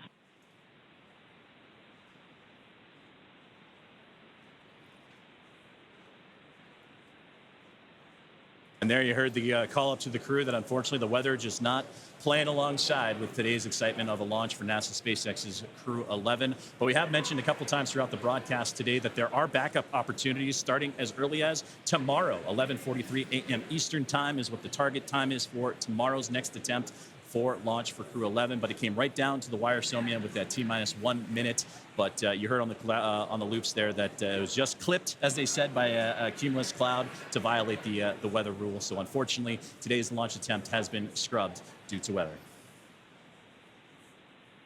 And there are 1,000 different ways that a launch can go wrong, and so we want to ensure the safety and reliability, even if it is a weather scrub. So we will stay with coverage of the crew as we follow them through the egress procedures and make their way back to crew quarters for now. And you said the key word right there, and that is safety, the safety of the crew and everyone involved on this launch and opportunity, because that's what was talked about even in yesterday's press briefings with all the program managers and representatives of NASA, SpaceX, Roscosmos, and JAXA, is that we'll launch when we're ready and everything lines up the way it needs to be. And unfortunately, due to weather, not the case today. But to recap and look back at everything that Crew-11 has done, they walked right up to the T-minus 1 minute to launch mark as everybody was safe and sound. They went through their procedures earlier today, did super-latent checks, also did communications checks, and were able to go all the way to the pad, climb aboard the Dragon spacecraft, and get ready for launch today. But again, unfortunately, due to weather, it will not happen, and we will target that next launch attempt, which again is going to be tomorrow at 11:43 a.m. Eastern Time. We will stay with coverage of the crew as we follow them through the egress procedures, getting out of the spacecraft and making their way back to crew quarters. And to do that, we're going to head back out onto the Space Coast of Florida and join Daryl Nail and team as today's launch attempt for NASA's SpaceX Crew-11 has been scrubbed due to weather. Daryl? All right, thank you, Joseph and Samia. We appreciate your coverage there. And now back here with NASA astronaut Nick Hague. We just returned from being outside. We were planning to watch the launch right there from a nice viewing spot here at the press site, the Kennedy Space Center in Florida. And unfortunately, even as we walked out, Nick, we got a sense that this might not happen because clouds had been building in and around the area. We had dark clouds overhead of us. We got up on our area to watch the launch and heard a phase 1 lightning alert go off. And then my heart kind of sank a little bit because I thought that might be it. Yep. Then you see the clock stop. Yes. And you know it's happened. So it's disappointing, but there's a reason we do it, and that's to keep everybody safe. It's so critically important. As you look at this shot here, you can see that just right over top, you've got some darkened clouds in the area. This was a result of a sea breeze that when we started the day, the launch weather officer improved our forecast to 90% go, but there was a 10% concern that the sea breeze was going to develop earlier in the day than originally forecast. And that sea breeze, which is this is very common here in Florida in July, once that air starts moving over the ocean and onto land and meets the warm air, our blue skies went to cumulus clouds scattered across the spaceport. And we just had one get just inside the 10-mile radius. Dragon SpaceX, for awareness, we're looking at approximately 50 minutes for the prop offload time. So it should be approximately 1700 UTC when we are able to proceed with 5.100 and rotate the seats.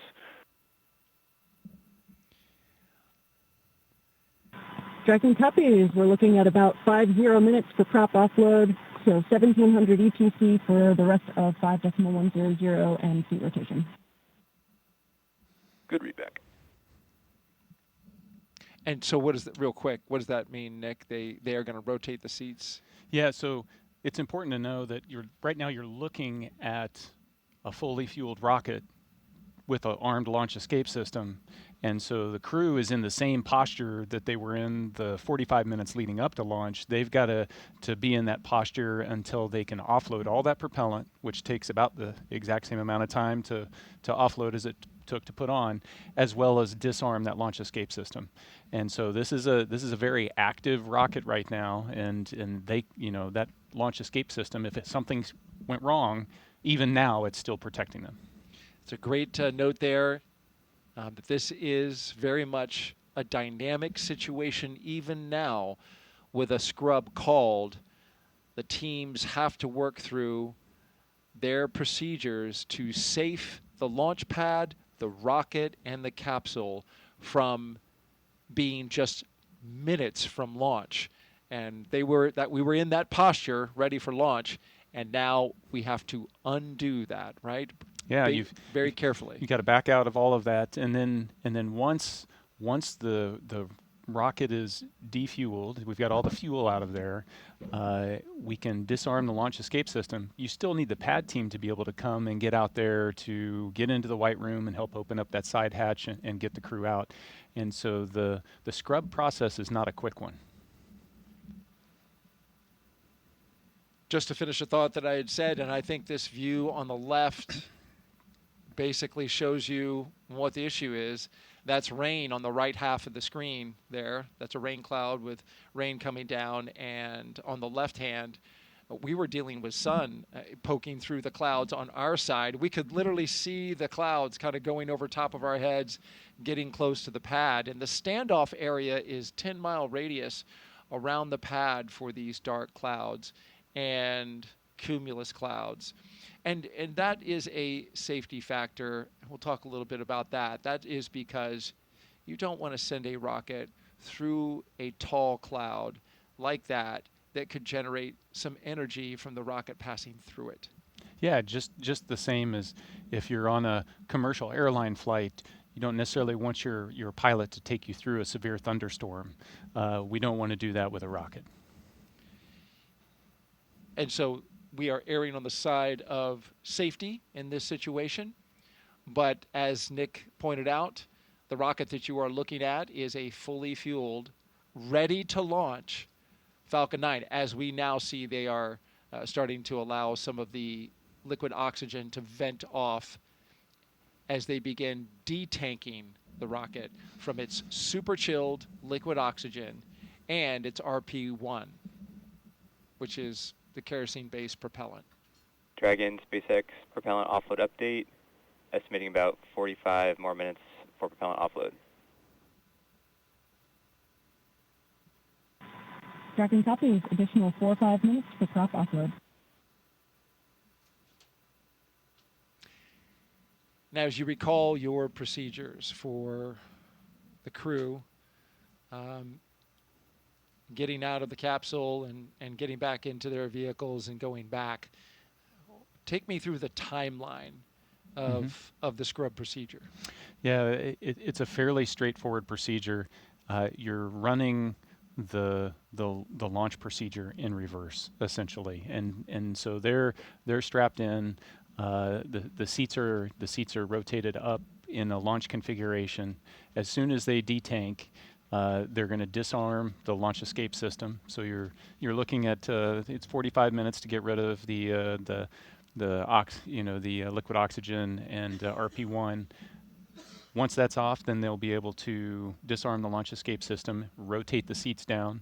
At that point, the arm will come over and the ground team, the pad team, will be able to come up there. They'll open the side hatch and then help them get out of the capsule just like they helped them get into the capsule. So you're looking on the order of, an hour, a little bit longer.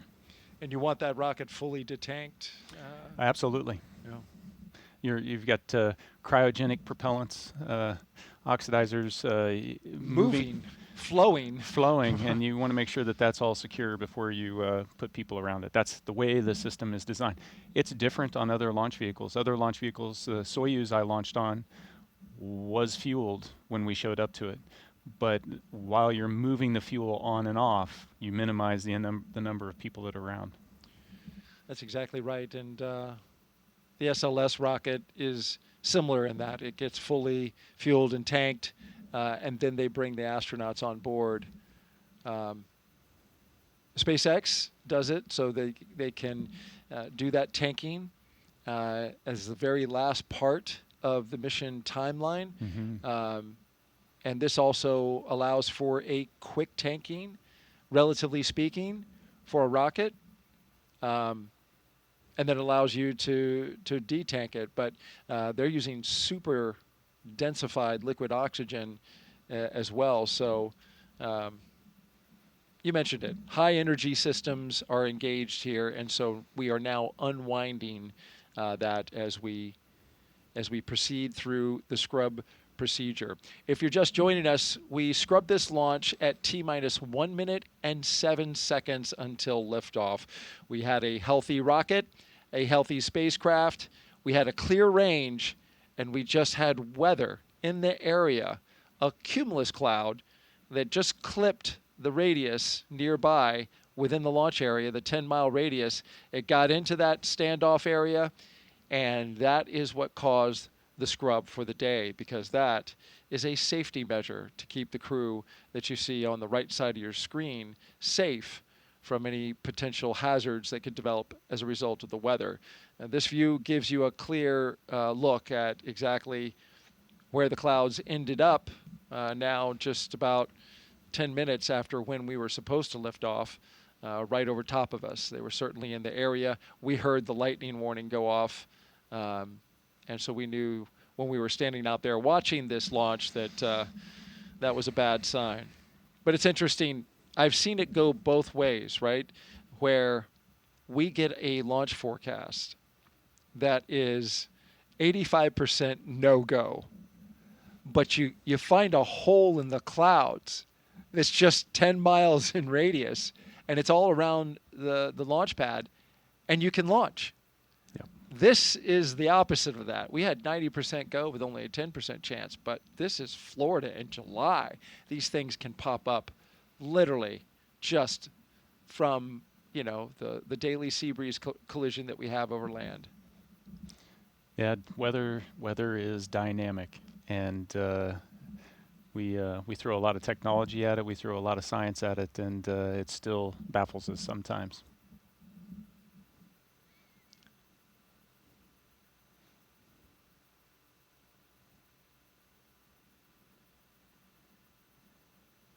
So the mental shift that you make when this happens, you've got to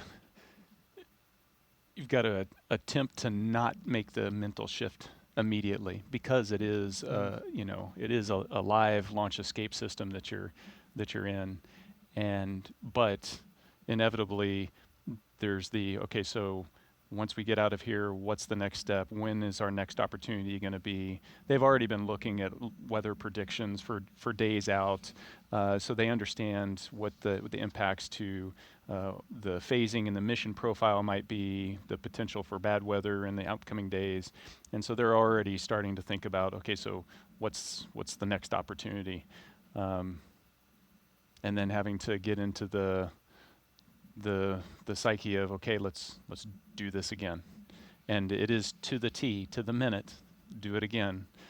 So it's very much a Groundhog Day.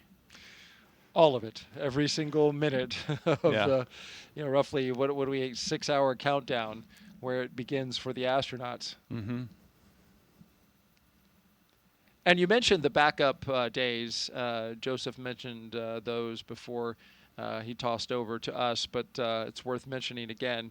Our backup opportunities are tomorrow, Friday, with a T0 at 11:43 a.m. Eastern Time. Our coverage would begin at 7:30 a.m. on NASA Plus. The weather for tomorrow is just a little bit better than it was today, but what does that tell you, right? We scrubbed today. It's 85% go. The concern is the same, because the same pattern could develop. It's cumulus clouds building up and around the pad, but I will add this. We have moved a little earlier in the day, so the later that sea breeze develops, the better opportunity we'll have for getting some clear weather. If we can't do it tomorrow, then our next opportunity would be Saturday, August 2nd. We'd still have an 85% go for Saturday. Same concern with cumulus clouds here at the launch pad. In both of those cases, well, let me talk about the backup number 2. The T0 for that day would be 11:21 a.m. for a launch, and that would be an instantaneous window.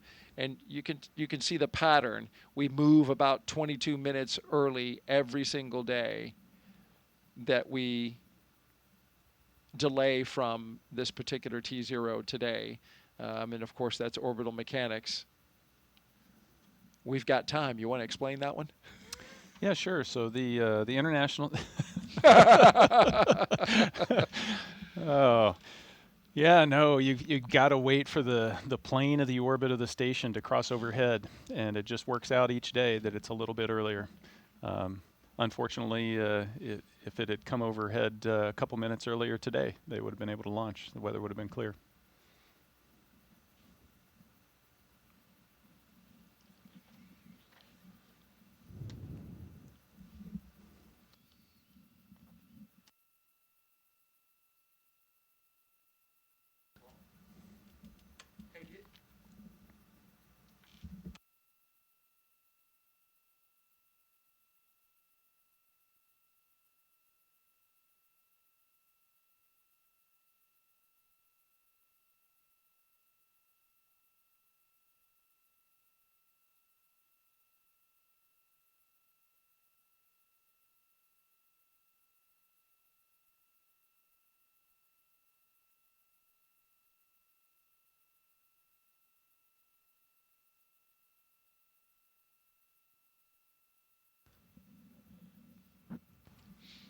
I just mentioned the backup opportunities.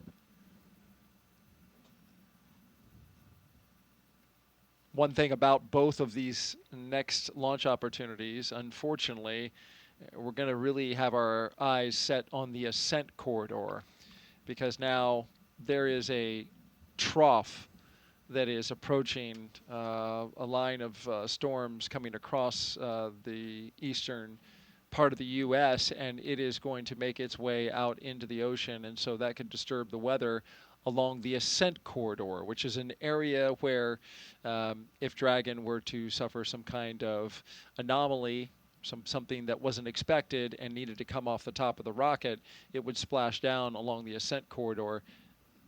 There's concern about the sea states, right? How much it's sloshing around is going to be out there in the ocean.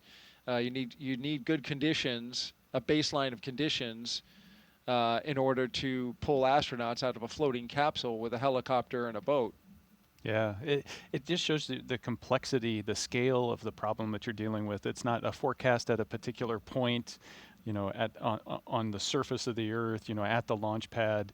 It's, if you imagine this 3D trajectory of the rocket's path going up to orbit, you've got to clear all of that for weather, but not just clouds and rain and severe thunderstorms, but like wind shear and drastic changes in the wind direction can create problems for the rocket. And then, in case there was a need to return them early or to abort, you also have to clear the weather on the surface along that path as well. It's just an immense amount of respect for the teams, both at SpaceX and also at the the Space Launch Delta 45 over on the Space Force side, the weather shop there, in trying to put their arms around all of this. Like I said, weather is really complex. And they do a fantastic job, but if we got a chance, 90% chance, you take it all the way to the end and see what Mother Nature gives you. And I'm sure, as an astronaut, when it's your arse in the seat, you want that level of awareness, that level of scrutiny given to the weather throughout the trajectory, throughout the launch area and the launch period. Oh yeah, the immense respect for them, knowing that their job is watching my back. And Dragon SpaceX propellant offload update, estimating 37 more minutes for propellant offload.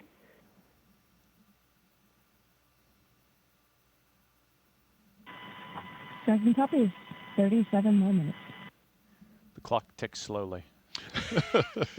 Hope you got 37 minutes worth of stories, Nick. But I, like I was saying, it just takes so much to do that when you're sitting in that seat there, if you get the call for a scrub, there's no question. It's, you guys are the experts. This is the safest thing for us to do right now, and you're all in. You're not second guessing. But you also have that moment, and like when we were standing out there, you're like, oh. There's the disappointment. There's the knowing you're going to have to go through this all again. The disappointment not just for the crews, but the the team that's in quarantine with the crew has got Groundhog Day again. The The families, the litany of goodbyes that you'll say again. There's a psychological, emotional toll of going through all of that again, and that's why, earlier on in the broadcast, I mentioned the psych support team that NASA has in place that's there to provide support to the crew members, to the family, is just so important. Even when something like this, relatively minor, not stressful something happens, there's still an emotional toll, and they're there to support everybody through it. And that's just because NASA recognizes the importance of that kind of support. And so I can't say enough about what they do. So critical. If you are just joining us, you are watching live coverage of the launch broadcast for NASA and SpaceX's Crew-11. Today, we scrubbed the launch attempt due to weather in the area. We had cumulus clouds building up within the standoff zone for weather like that. And as you can see from this shot right here, the weather finally made it right over the pad. And so now, while we have a fueled rocket on the pad and we're looking and in fact detanking at this moment to bring the dynamic nature of the situation out there at the pad down to basically ground zero, reset everything, detank the propellants, offload them, pull the astronauts off and get them back to crew quarters. We look ahead to our next attempt, which is tomorrow, Friday, August 1st at 11:43 a.m. Eastern Time. Our coverage would begin at 7:30 a.m. for what we will now affectionately call Launch Groundhog Day.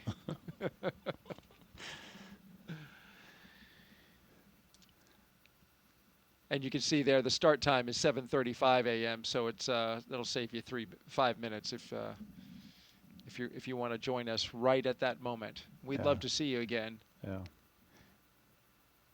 Nick, we'd love to see you as well. Absolutely.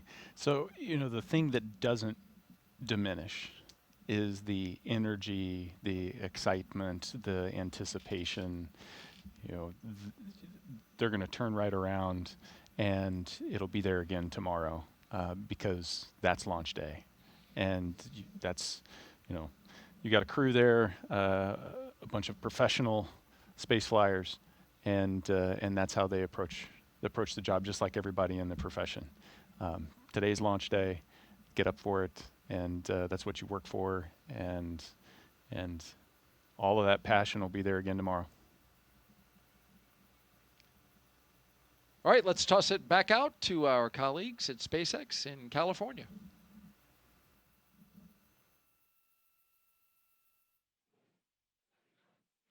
Thanks so much, Daryl.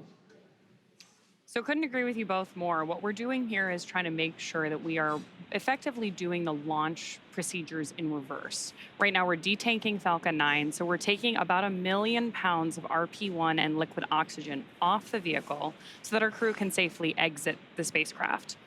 On Monday, our crew actually worked through a dry dress rehearsal. So they went through a lot of the procedures that they did today exactly as they did them today in preparation for launch. Now that we've called that hold due to weather, we're standing down for tomorrow. We're actually just following through with the rest of the dry dress rehearsal procedures. The crew is going to exit or egress the spacecraft, and then, as we were just discussing, go back into that quarantine process. Meanwhile, our teams on the ground are going to go ahead and keep an eye on the health of the vehicle and our crew, of course, but also continue those vehicle side checkouts to make sure that we are ready for that next launch opportunity tomorrow at 11:43 a.m. Eastern.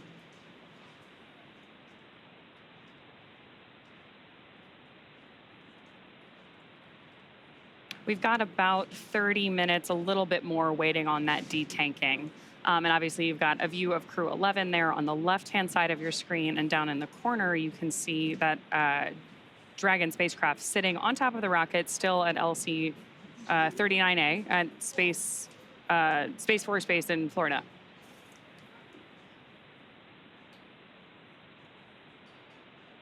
We're, of course, going to keep following the crew, keep a close eye on them as they follow through these egress procedures, and then make their way back to the crew quarters to maintain that quarantine environment that they've been in now in the lead up to launch for several days.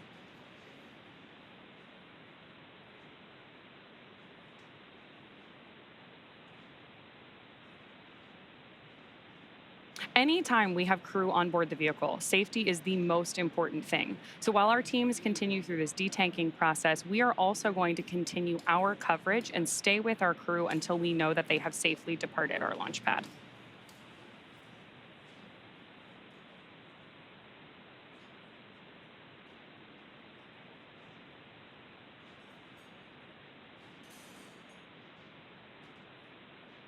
Of course, one of the other things we'll be keeping an eye on tomorrow is to understand how these weather systems evolve. Anyone who has ever joined us for a launch from Florida or followed along with our coverage of previous missions knows that weather, especially on the Space Coast, can evolve pretty rapidly. So as we're keeping an eye on everything for the next 24 hours or so in the lead up for launch tomorrow, we'll be watching the same things that we were looking at today. We're not just looking at weather at the launch pad either. We're also tracking the entire ascent corridor and the splashdown locations. In the very unlikely event that for some reason we had to abort our crew in flight, wherever Dragon exits the flight path to with our crew safely inside also needs to be a safe zone for recovery. So especially for these astronaut missions, it's really important that we have good weather kind of around the planet because we are moving so quickly.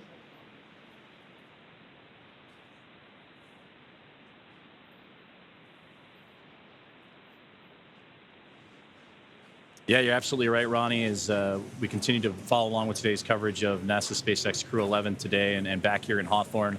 And you mentioned something that was the biggest key, whether it's prop loading or offloading, the procedures that were needed and required to do so, whether it was the static fire or preparing for actual launch day today. And that is safety. And that goes back to what everybody has been talking about throughout the mission, throughout the broadcast today, but even going into the pre-launch press conference yesterday with all the program managers, representatives from NASA headquarters, the International Space Station Commercial Crew Program, SpaceX, Roscosmos, and JAXA. That was the biggest key for them, is that we will fly when we are ready to fly, whether it's hardware or the weather that surrounds the crew itself. And that is unfortunately what has occurred today with that violation coming in. And to recap, that violation and that hold was called right up at the T-minus 1 minute mark to launch. And there you can see a great view of the Dragon SpaceX spacecraft that is sitting up on top there with Crew-11 still inside. And Ronnie, you mentioned that we still have about half an hour or so for that detanking of the Falcon 9 rocket. There you can see the crew just taking it easy, relaxing. They're just kind of waiting their turn, waiting their time is again to safely prep the rocket. You'll see the crew access arm when the time comes, come back into view and connect itself to the spacecraft as well. And then the crew will exit egress and then ultimately make their way back to crew quarters. And that's where we're going to stay with you this entire time and make sure that we have all the visuals to make sure that Crew-11 is safe and sound back in crew quarters. And again, we'll prepare for a launch attempt, which will again be tomorrow. And that's something that the programs talked about yesterday as well, is that unfortunately today did not work out, but we have opportunities, whether they need tomorrow, the 2nd, the 3rd, a stand down day for the 4th, and then beyond. So there's opportunities aplenty. And as Steve Stitch, the program manager for the commercial crew program, mentioned, that it's a good window of chance for this crew to make its way up to the International Space Station and so forth. So that's going to be the big one there. And we take a look at what's to come for NASA's SpaceX Crew-11. As mentioned, that the next launch opportunity will be at 11:43 a.m. Eastern time tomorrow, as we take a look at the launch coverage for NASA Plus. That'll start around 7:35 a.m. Eastern time, and we'll get to hear from Daryl, Nick, and the team as we go through these same procedures and get ready for the next launch attempt. But unfortunately, again, today, due to weather and that cumulus cloud rule that came in right at the T-minus 1 minute mark, right up into the very last moments of the countdown, that hold was called that we heard over the communications loops from the teams here in SpaceX, as well as the NASA teams monitoring closely, standing by as well. And you can see that those clouds are rolling on in over top of the rocket, the spacecraft, and the launch pad itself. So tried to get ahead of it, but unfortunately with the case, we'll try again tomorrow. But so far, everything in terms of the detanking and updates provided regularly with everyone on the loops, the crew being informed, the teams on the ground informed, and communication continuing to roll out as we follow along with the detanking of today's launch attempt for NASA SpaceX Crew-11. And those on board, which are Commander Zena Cardman and Pilot Mike Fincke, those two of NASA, Kimiya Yui of JAXA, and Oleg Platonov. SpaceX propellant offload update, estimating 25 more minutes for propellant offload. Dragon copy. 25 minutes for pop offload. And a great update there that there's still about 25 more minutes left in that detanking of the Falcon 9 before that crew access arm and the procedures to take the crew and egress them out of the Dragon spacecraft can begin. But again, that Crew-11 team, there you can see them sitting comfortably in their chairs, just waiting their time and being patient with the process. Is everything working to maximize the safety of the crew, safety of the vehicle, and the area surrounding the launch pad itself.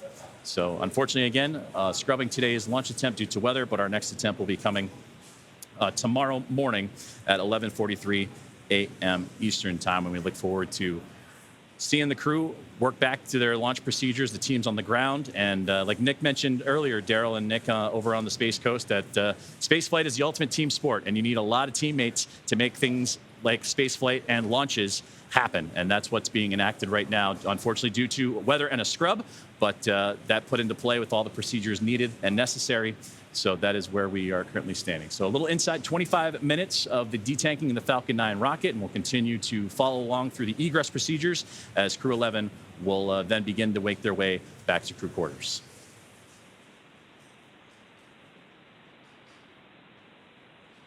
We are...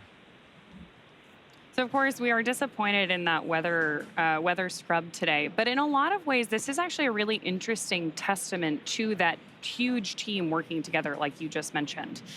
We have, of course, Crew-11 safely on board Dragon and Falcon 9 right now. It's important to note that we had no issues impeding today's launch from either Falcon 9 or the Dragon spacecraft, or any of the ground systems supporting this vehicle. There are a lot of different engineering teams at play here. We obviously have everyone supporting the crew, the ground side teams. All of that was working as expected. Ultimately, the safest way to launch a rocket safely is to have done it before. So the fact that we're able to step through these procedures, we have these critical flight rules about saying when do we know this vehicle is going to be safe to operate, is a really important part of making sure that we execute every mission safely. So even though it is a bummer that we aren't able to go through at launch today, it is a really good sign that we saw no vehicle side issues, everyone working together. And calling it off when that was the right thing to do.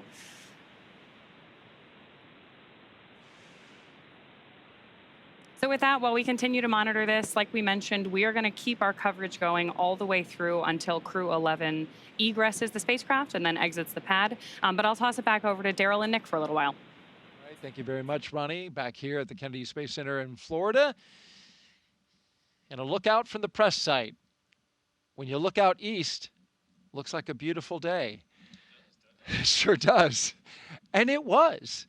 But over top of the land, we had those cumulus clouds bubble up, and they created some storm clouds that got just a little too close to the rocket. So the launch was scrubbed at T-minus 1 minute and 7 seconds. So close, but just not going to take the chance with that kind of weather in the area. Even the local warning system, paging system, let us know that there was a potential for lightning in the area, even as we were at the T-minus 2 mark. So, yes, while everything looks good out over the Atlantic, we continue to have our journey through a hot Florida summer day. We were scheduled for launch at 12:09 p.m. Eastern Time. We had documented the crew getting ready for launch, starting around T-minus 4 hours and 10 minutes. And we walked that journey from suit up to drive out.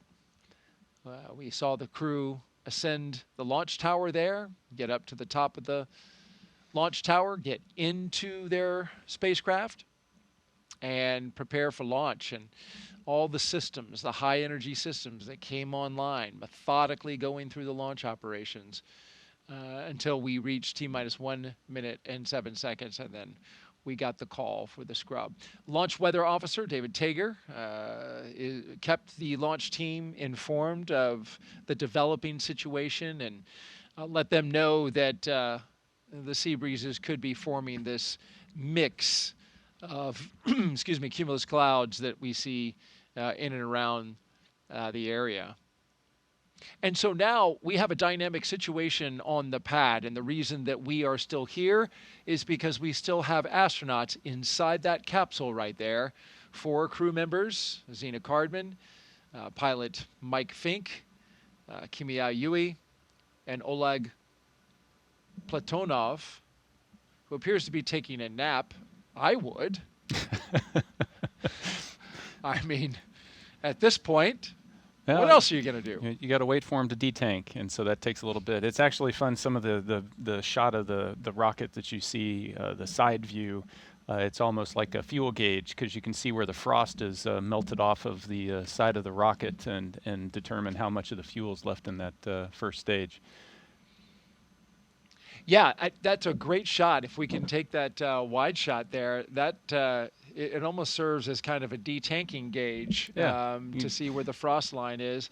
There you go. We're about halfway. Yep, they're about halfway. Yeah, and it's going down. And they recapture that LOX and that fuel, of course, for the next attempt. You lose a bit of LOX because, after all, that stuff boils off. Yeah, and that's why they wait to load it until so late, right? Because it's so cold. It starts to warm and expand and boil off, and you don't want to waste it.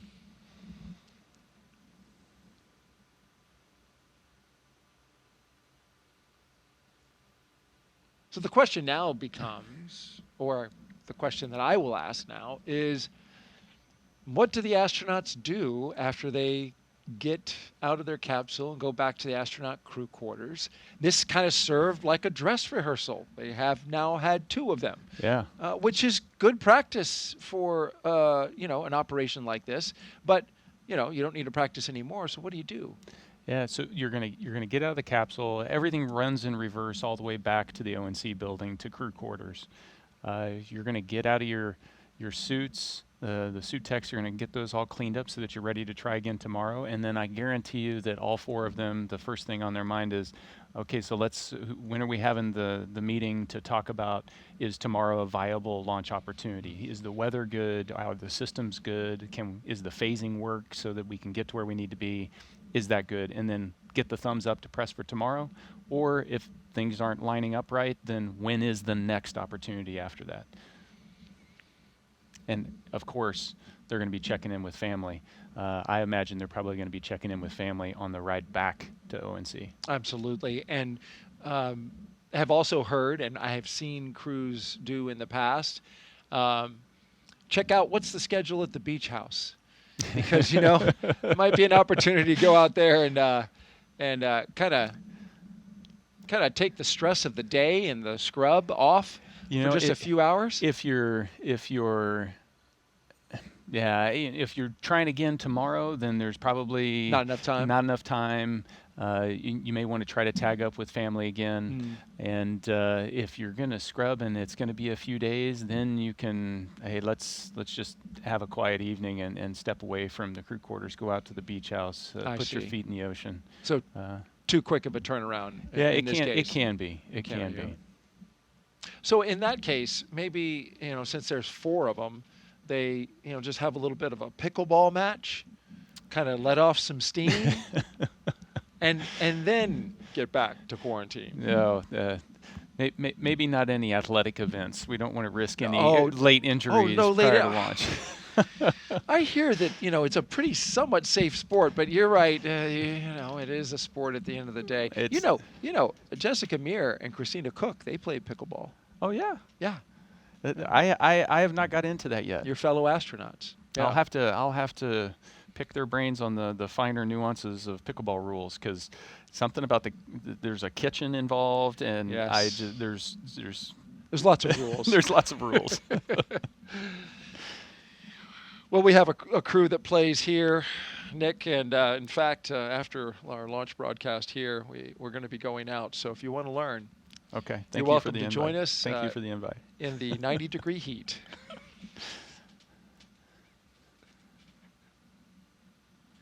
Still a beautiful rocket. It is indeed, and it's going to stay there overnight. It can rain on the rocket. That's not a problem. We can have storms in the area. That's not a problem. after we detank it, of course. While we're sitting here and we've got folks watching, why don't we take some social questions? Sounds great. All right, let's do it.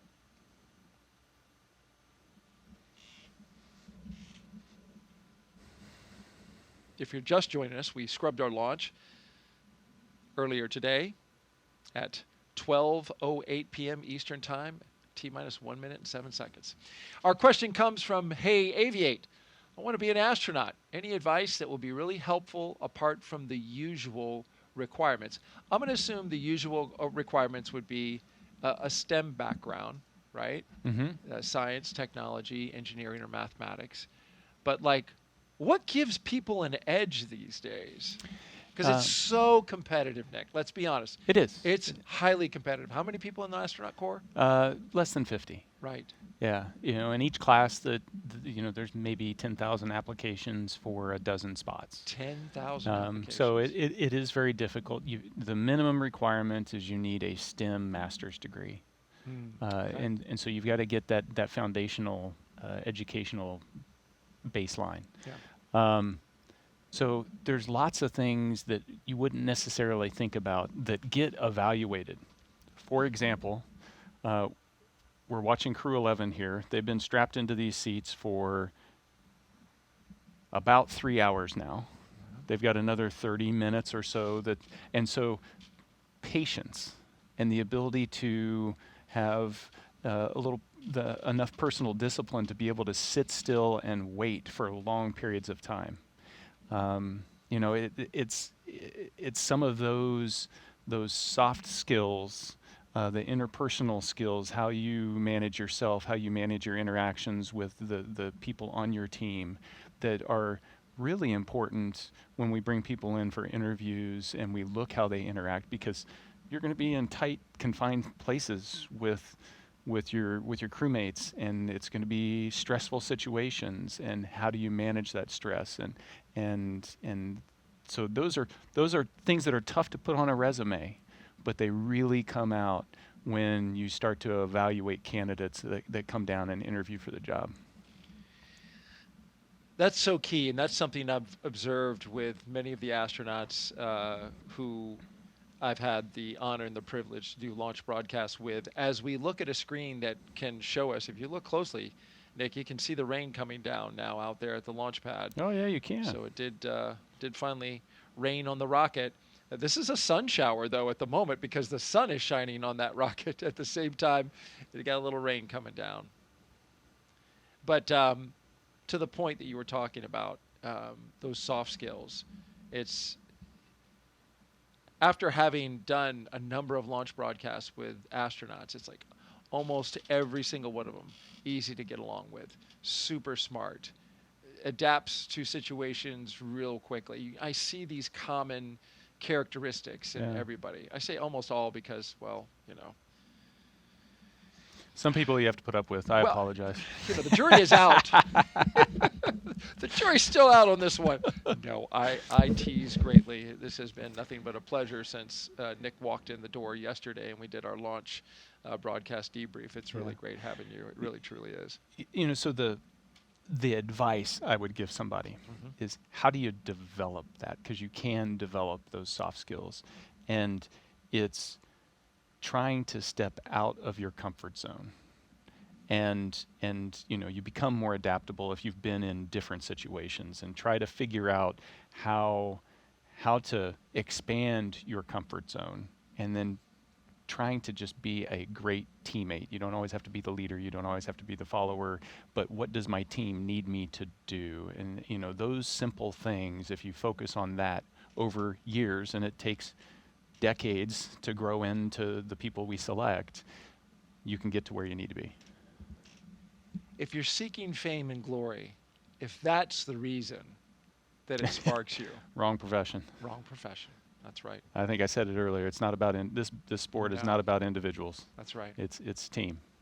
And that was never better exemplified recently in our commercial crew, and this is just an example that we're aware of, but Zena Cardman, the commander who's aboard the rocket and spacecraft today, her standing down and supporting you and your team when you launched after she got pulled off that mission.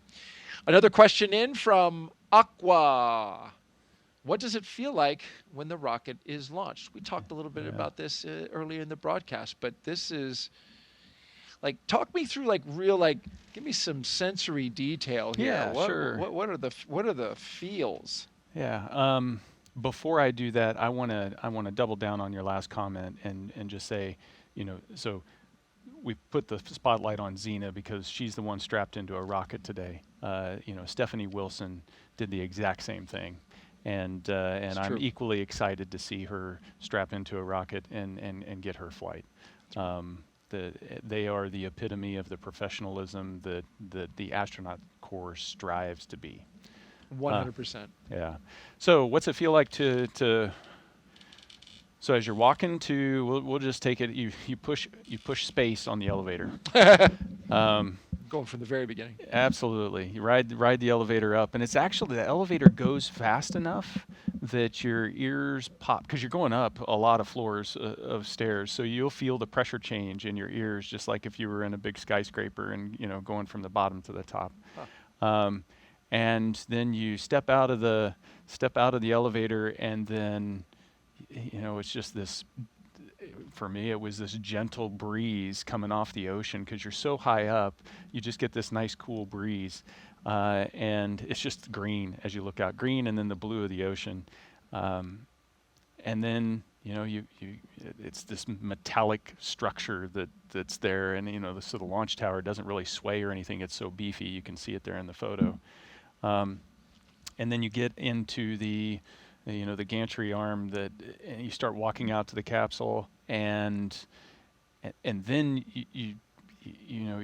you're surrounded by this this visual of this tube leading you to where you want to go, and so then that's where like emotion starts to color how you're seeing everything, and the white room is chilled down, it's cool, so that the vehicle's cool, and you climb in, and as soon as you cross that threshold of the side hatch, it feels, before it was like you've done it once, maybe twice, and it's unfamiliar, but it's still sensory overload to some degree.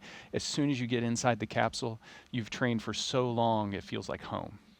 It's like you've spent, everything's exactly where it should be, and you feel comfortable, and so then the side hatch closes, and then at prop loading, that's really where, like I mentioned before, the rocket comes to life. The pumps start spinning up, you can hear the fuel flowing, you feel the vibrations, you get venting that's happening, and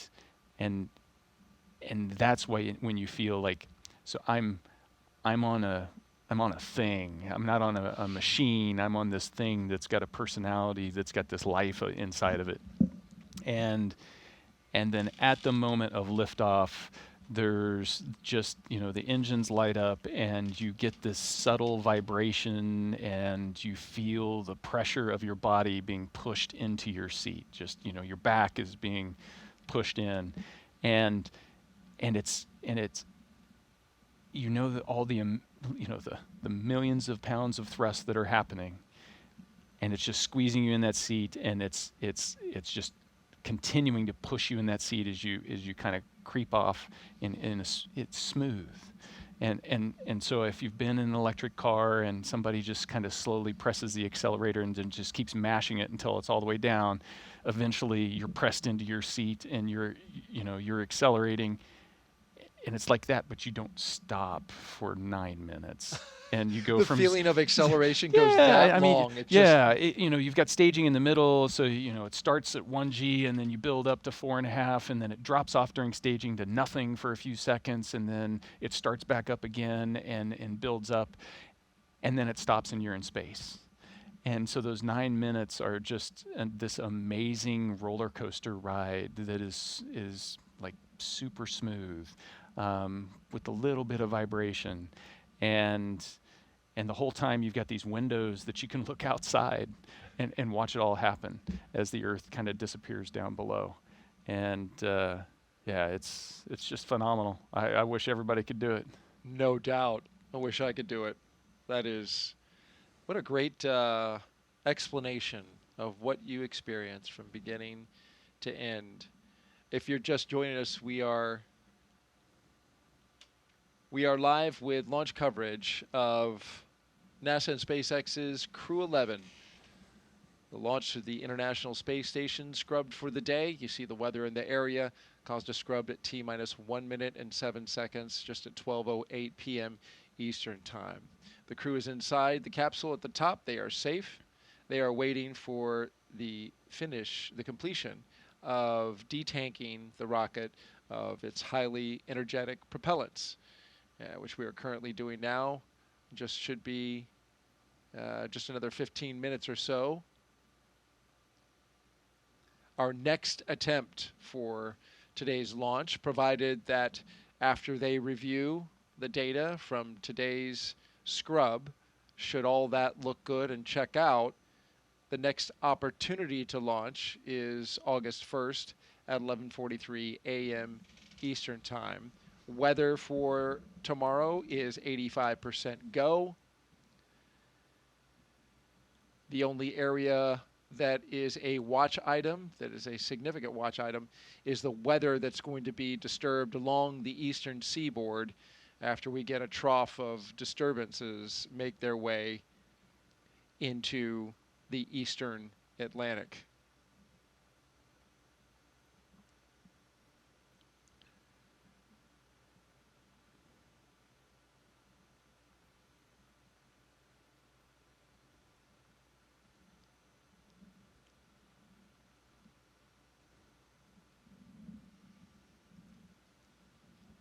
Going back to your description about launching, what are the emotions, right?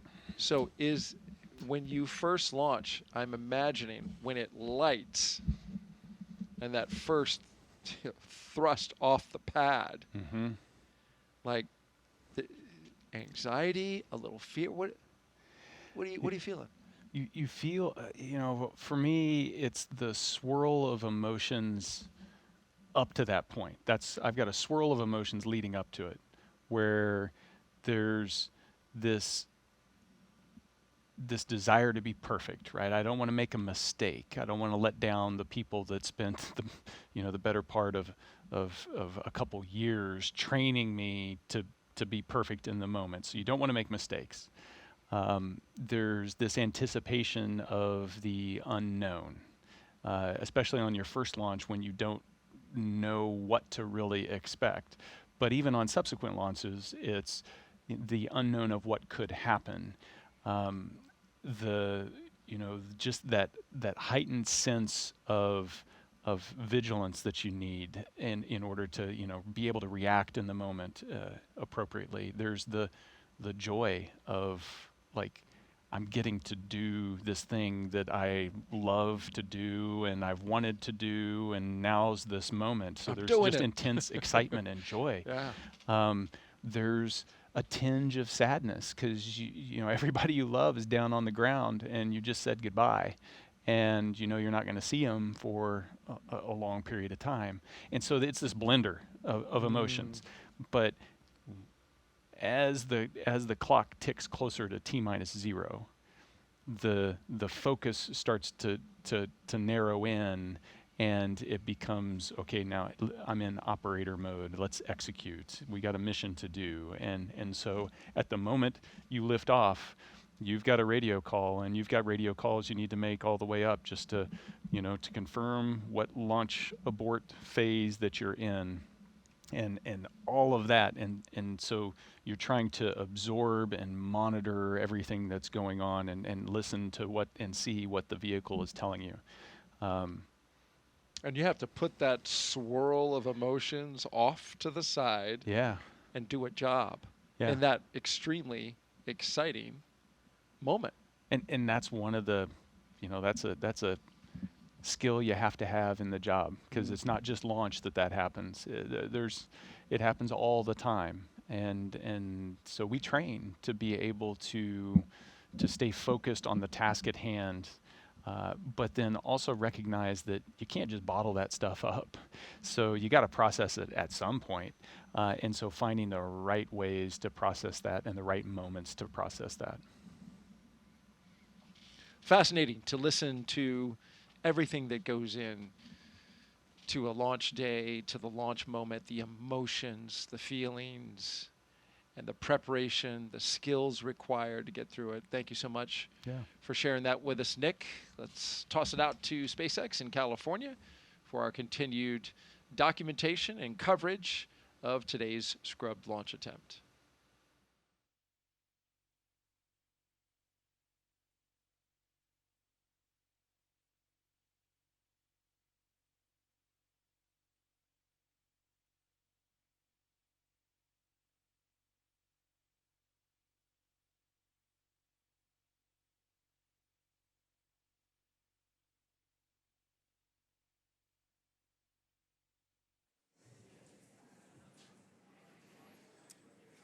Thank you, Daryl. Thank you, Nick, and for all that insight, especially with the process as intricate as this one, with the detanking continuing for Falcon 9, as again today's launch attempt for Falcon 9 or for Crew-11, NASA SpaceX Crew-11. Tracking copies. Go to disarm LAS per section 2 of 5.100. And that was some great call-outs right there from up in the crew capsule, the spacecraft is Crew-11 receiving updated information from the teams here on the ground, and the core here in Hawthorne communicating the step-by-step procedures needed to detank the vehicle in Falcon 9, and then again they'll go into those procedures of bringing the crew access arm, disarming the launch escape system, the ground support teams that helped Crew-11 into the vehicle. They'll become on site and then help them out of the vehicle as well, and then we'll stay with SpaceX Dragon disarming launch escape system. And they'll help with them we're with you. all the way down to their eventual return to crew quarters. So again, there you heard that the disarm of the launch escape system is underway, and that was the voice of Commander Zena Cardman, copying those commands from the core and communications teams in SpaceX here in Hawthorne. So that's where we're at the moment, but still a couple more steps to go, and they've given continuous updates on the process of how long it would take to detank the Falcon 9 of both the RP-1, that rocket-grade kerosene, as well as the liquid oxygen tanks necessary to then, Dragon again... SpaceX launch escape system is disarmed. You would go to open visors and then proceed to section 3. Tracking copies. Go to open visors and proceed section 3. Crew arm engage sequence has started.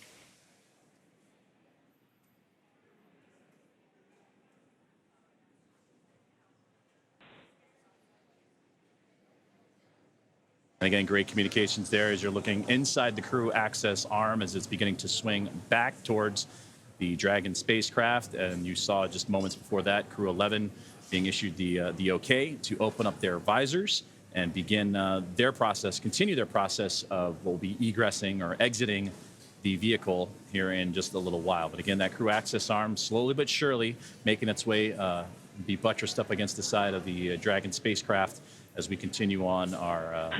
SpaceX Dragon, ready for seat rotation. Copy, crew are ready for seat rotation. We will initiate that now.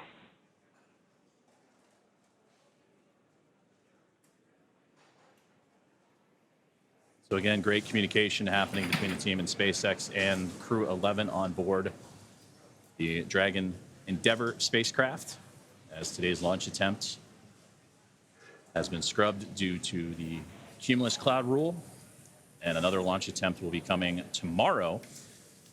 And that launch attempt will be at 11:43 a.m. Eastern time, and of course with Daryl, Nick, team out in Kennedy, the team here at SpaceX and at NASA's Johnson Space Center and the International Space Station Flight Control Room, will bring you right back and get you prepared for another launch attempt for Crew-11. And again, that'll be tomorrow, August 1st, as we turn over to a new month at 11:43 a.m. Eastern time.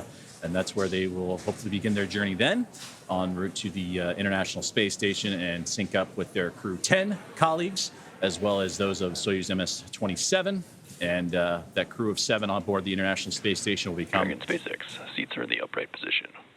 We will be working through steps with the closeout team to return to the pad tower and open up the side hatch. I'll keep you abreast of their progress.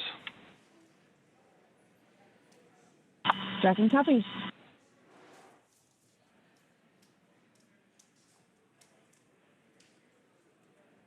And a great look inside that crew access arm as it is now made its way right up against the side of the Dragon spacecraft, and Crew-11 sitting comfortably with their visors open, just recently given that command. The seat rotations have been issued, and they are now stretching their legs. You can see Mike Fincke flexing the ankles a little bit and preparing to egress the capsule and Dragon Endeavour here in just a few moments. But to go back to what we were saying, they were heading up to the International Space Station, where currently a crew of 7 will look to welcome in this cadre of 4, including the commander of Expedition 73, Takuya Onishi of JAXA, his best friend, Kimiya Yui, as a member of Crew-11. So it'll be the first time in several years that 2 JAXA astronauts have been on board the International Space Station together. And what better way to do that than with your best friend that gets to come up and pay a visit with you. But NASA's Anne McClain and Nicole Ayers, along with Johnny Kim, also on board, along with Roscosmos cosmonauts Kirill Peskov, Sergei Ryzhikov, and Alexei Zubritsky, will anxiously await their arrival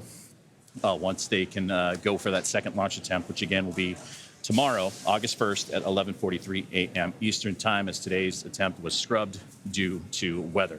So we're going to continue to follow along with the detanking procedures that should be wrapping up here pretty soon. As you saw, the crew access arm has swung back into place. The ground support team will make its way up towards the spacecraft to help the crew egress, as they say, the capsule as well, and then we'll stay with live coverage all the way up to the crew's return to crew quarters, where they will remain in quarantine. And that's what Daryl Nail and Nick Hague have been discussing, of those procedures and how things will shape up, and ready to turn the page for another attempt to tomorrow.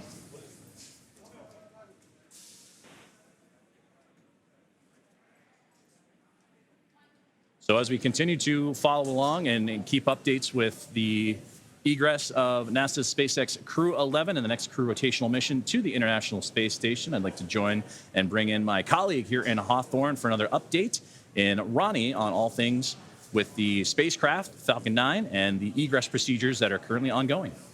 Thanks so much, Joseph. Yeah, so we're obviously following very closely as we move through these detanking and then these upcoming egress procedures. For those of you who have been following along with this mission since we picked up our launch coverage today, you can really tell that we are doing everything that we did in the lead up to liftoff now just in reverse. So a couple of minutes ago, we heard the call out that the launch escape system has been disarmed. To give you a little bit more color there, the launch escape system consists of 8 Super Draco thrusters, in addition to a lot of avionics and control systems that support them. And those engines provide fault-tolerant propulsion for Dragon's launch escape system. In the extremely unlikely event of an emergency, those Super Draco engines can actually power Dragon off the top of Falcon 9 and away from the launch vehicle in less than 8 seconds. To be able to do that, obviously those engines are extremely powerful. So we only want that system armed and capable of doing that emergency exit procedure when it's absolutely necessary. Our flight rules dictate that that is necessary anytime we have propulsion and astronauts on board the vehicle. So right now, knowing that we're clearing the completion of that detanking process, it was safe to go ahead and disarm that launch escape system. Now, of course, on your screen, you've got this view of the crew access arm, which is the primary way that our astronauts walk out from the white room, to the white room and then enter the Dragon spacecraft. But it's important to note that all these systems we have working together, the Super Dracos that are part of the LES. The crew arm engage sequence is complete. Crew arm is fully engaged and pinned. Confirmation there that we've got the crew arm fully engaged and ready for our astronauts to begin that egress process. Obviously, that's going to start by having our ground support team come back up and help with that hatch opening procedure.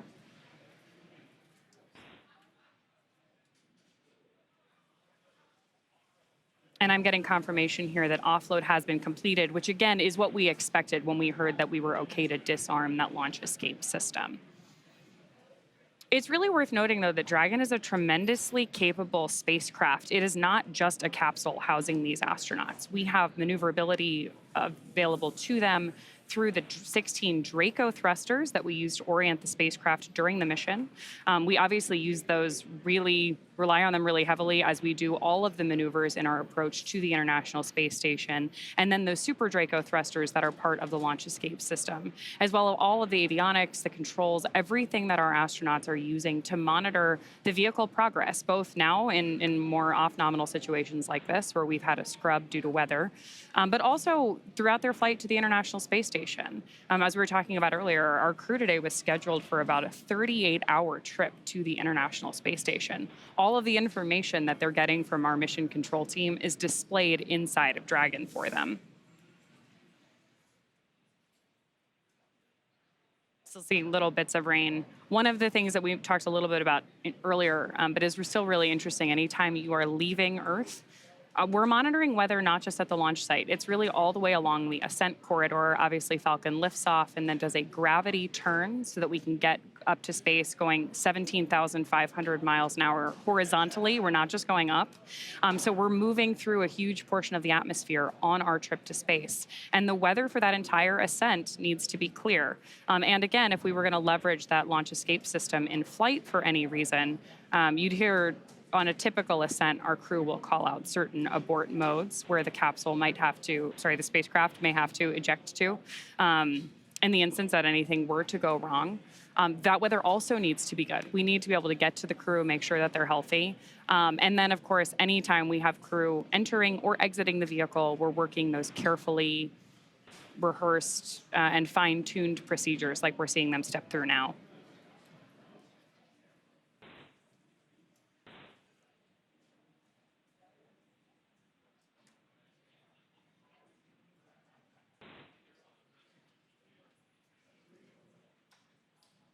The view you have on your screen right now is Historic Launch Complex 39A. SpaceX has made some modifications to the crew access tower that you see over there. If you followed along with any of our social media channels or on previous webcasts, you know that when our astronauts are ready to board Dragon, they actually go to an elevator inside that tower and hit the space button before going up to that crew access arm, which is currently bridging between the tower and just behind Dragon on your screen. Right now, our ground support teams are preparing to ascend the tower and go over, and like I mentioned earlier, we're going to help with that hatch opening and then help our crew egress the spacecraft. From there, they'll be going back into quarantine. It's important that astronauts maintain that quarantine environment, often away from friends and family in the lead up to launch, so that they're 100% healthy when we get them up to the International Space Station. So to maintain their well-being ahead of our next launch attempt, which is currently scheduled for tomorrow at 11:43 a.m. Eastern, they're going to go back into that quarantine environment. Getting some nice views of Crew-11 in their seats there. Earlier on, we also heard discussion that we were rotating our seats back into the vertical position. We rotate our astronauts to lay on their back ahead of liftoff because it is more comfortable when you are experiencing the high G-force loading of ascent to have that pressure go through your chest. So anytime you see a photo of an astronaut in Dragon or any historical spacecraft, you know you see them in that reclined position. The seats on Dragon are another really nuanced and sophisticated part of the spacecraft. They have the ability to do that rotation and then move themselves back into the horizontal position in the event of an egress like this. But we also heard discussion earlier that we can remove those footrests to give the crew some additional room inside the spacecraft for their trip to the International Space Station.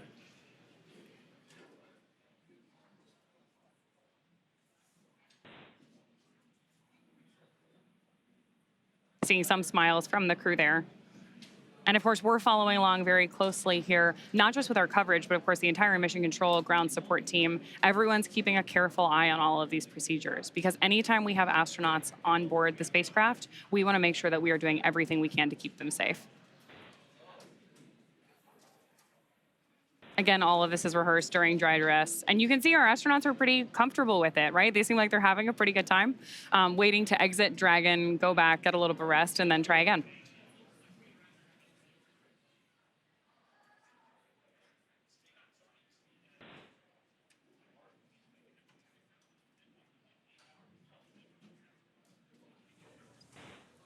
And to that point too, Ronnie, it's great to see them with those smiles too. This has been a crew that we heard in earlier portions of the broadcast today that they've all been coming from different missions and different assignments, and to have that flexibility and to be a team player is a crucial component of becoming an astronaut and a cosmonaut, and seeing those smiles for them and knowing their journey and their path and their history as a NASA astronaut or a JAXA astronaut or Roscosmos cosmonaut. This is just another step in that path and that journey that they have had along the way. So it's great to see them with all smiles. They're a crew that is very emotional, very thankful, very supportive of each other and of the mission, but also very happy. And I hear a lot about each crew member has a very unique sense of humor. So during that 39-hour of phasing, I can only imagine what the jokes were going to be like exchanged, the stories that were going to be told. And for two of them, as first-time flyers, experiencing it for the very first time, and Oleg Platonov of Roscosmos and Zena Cardman, the commander of NASA. So to see them sharing smiles, telling stories, and just knowing that another opportunity awaits them around the corner. Again, tomorrow's next opportunity at 11:43 a.m. Eastern certainly has them in bright spirits, it seems.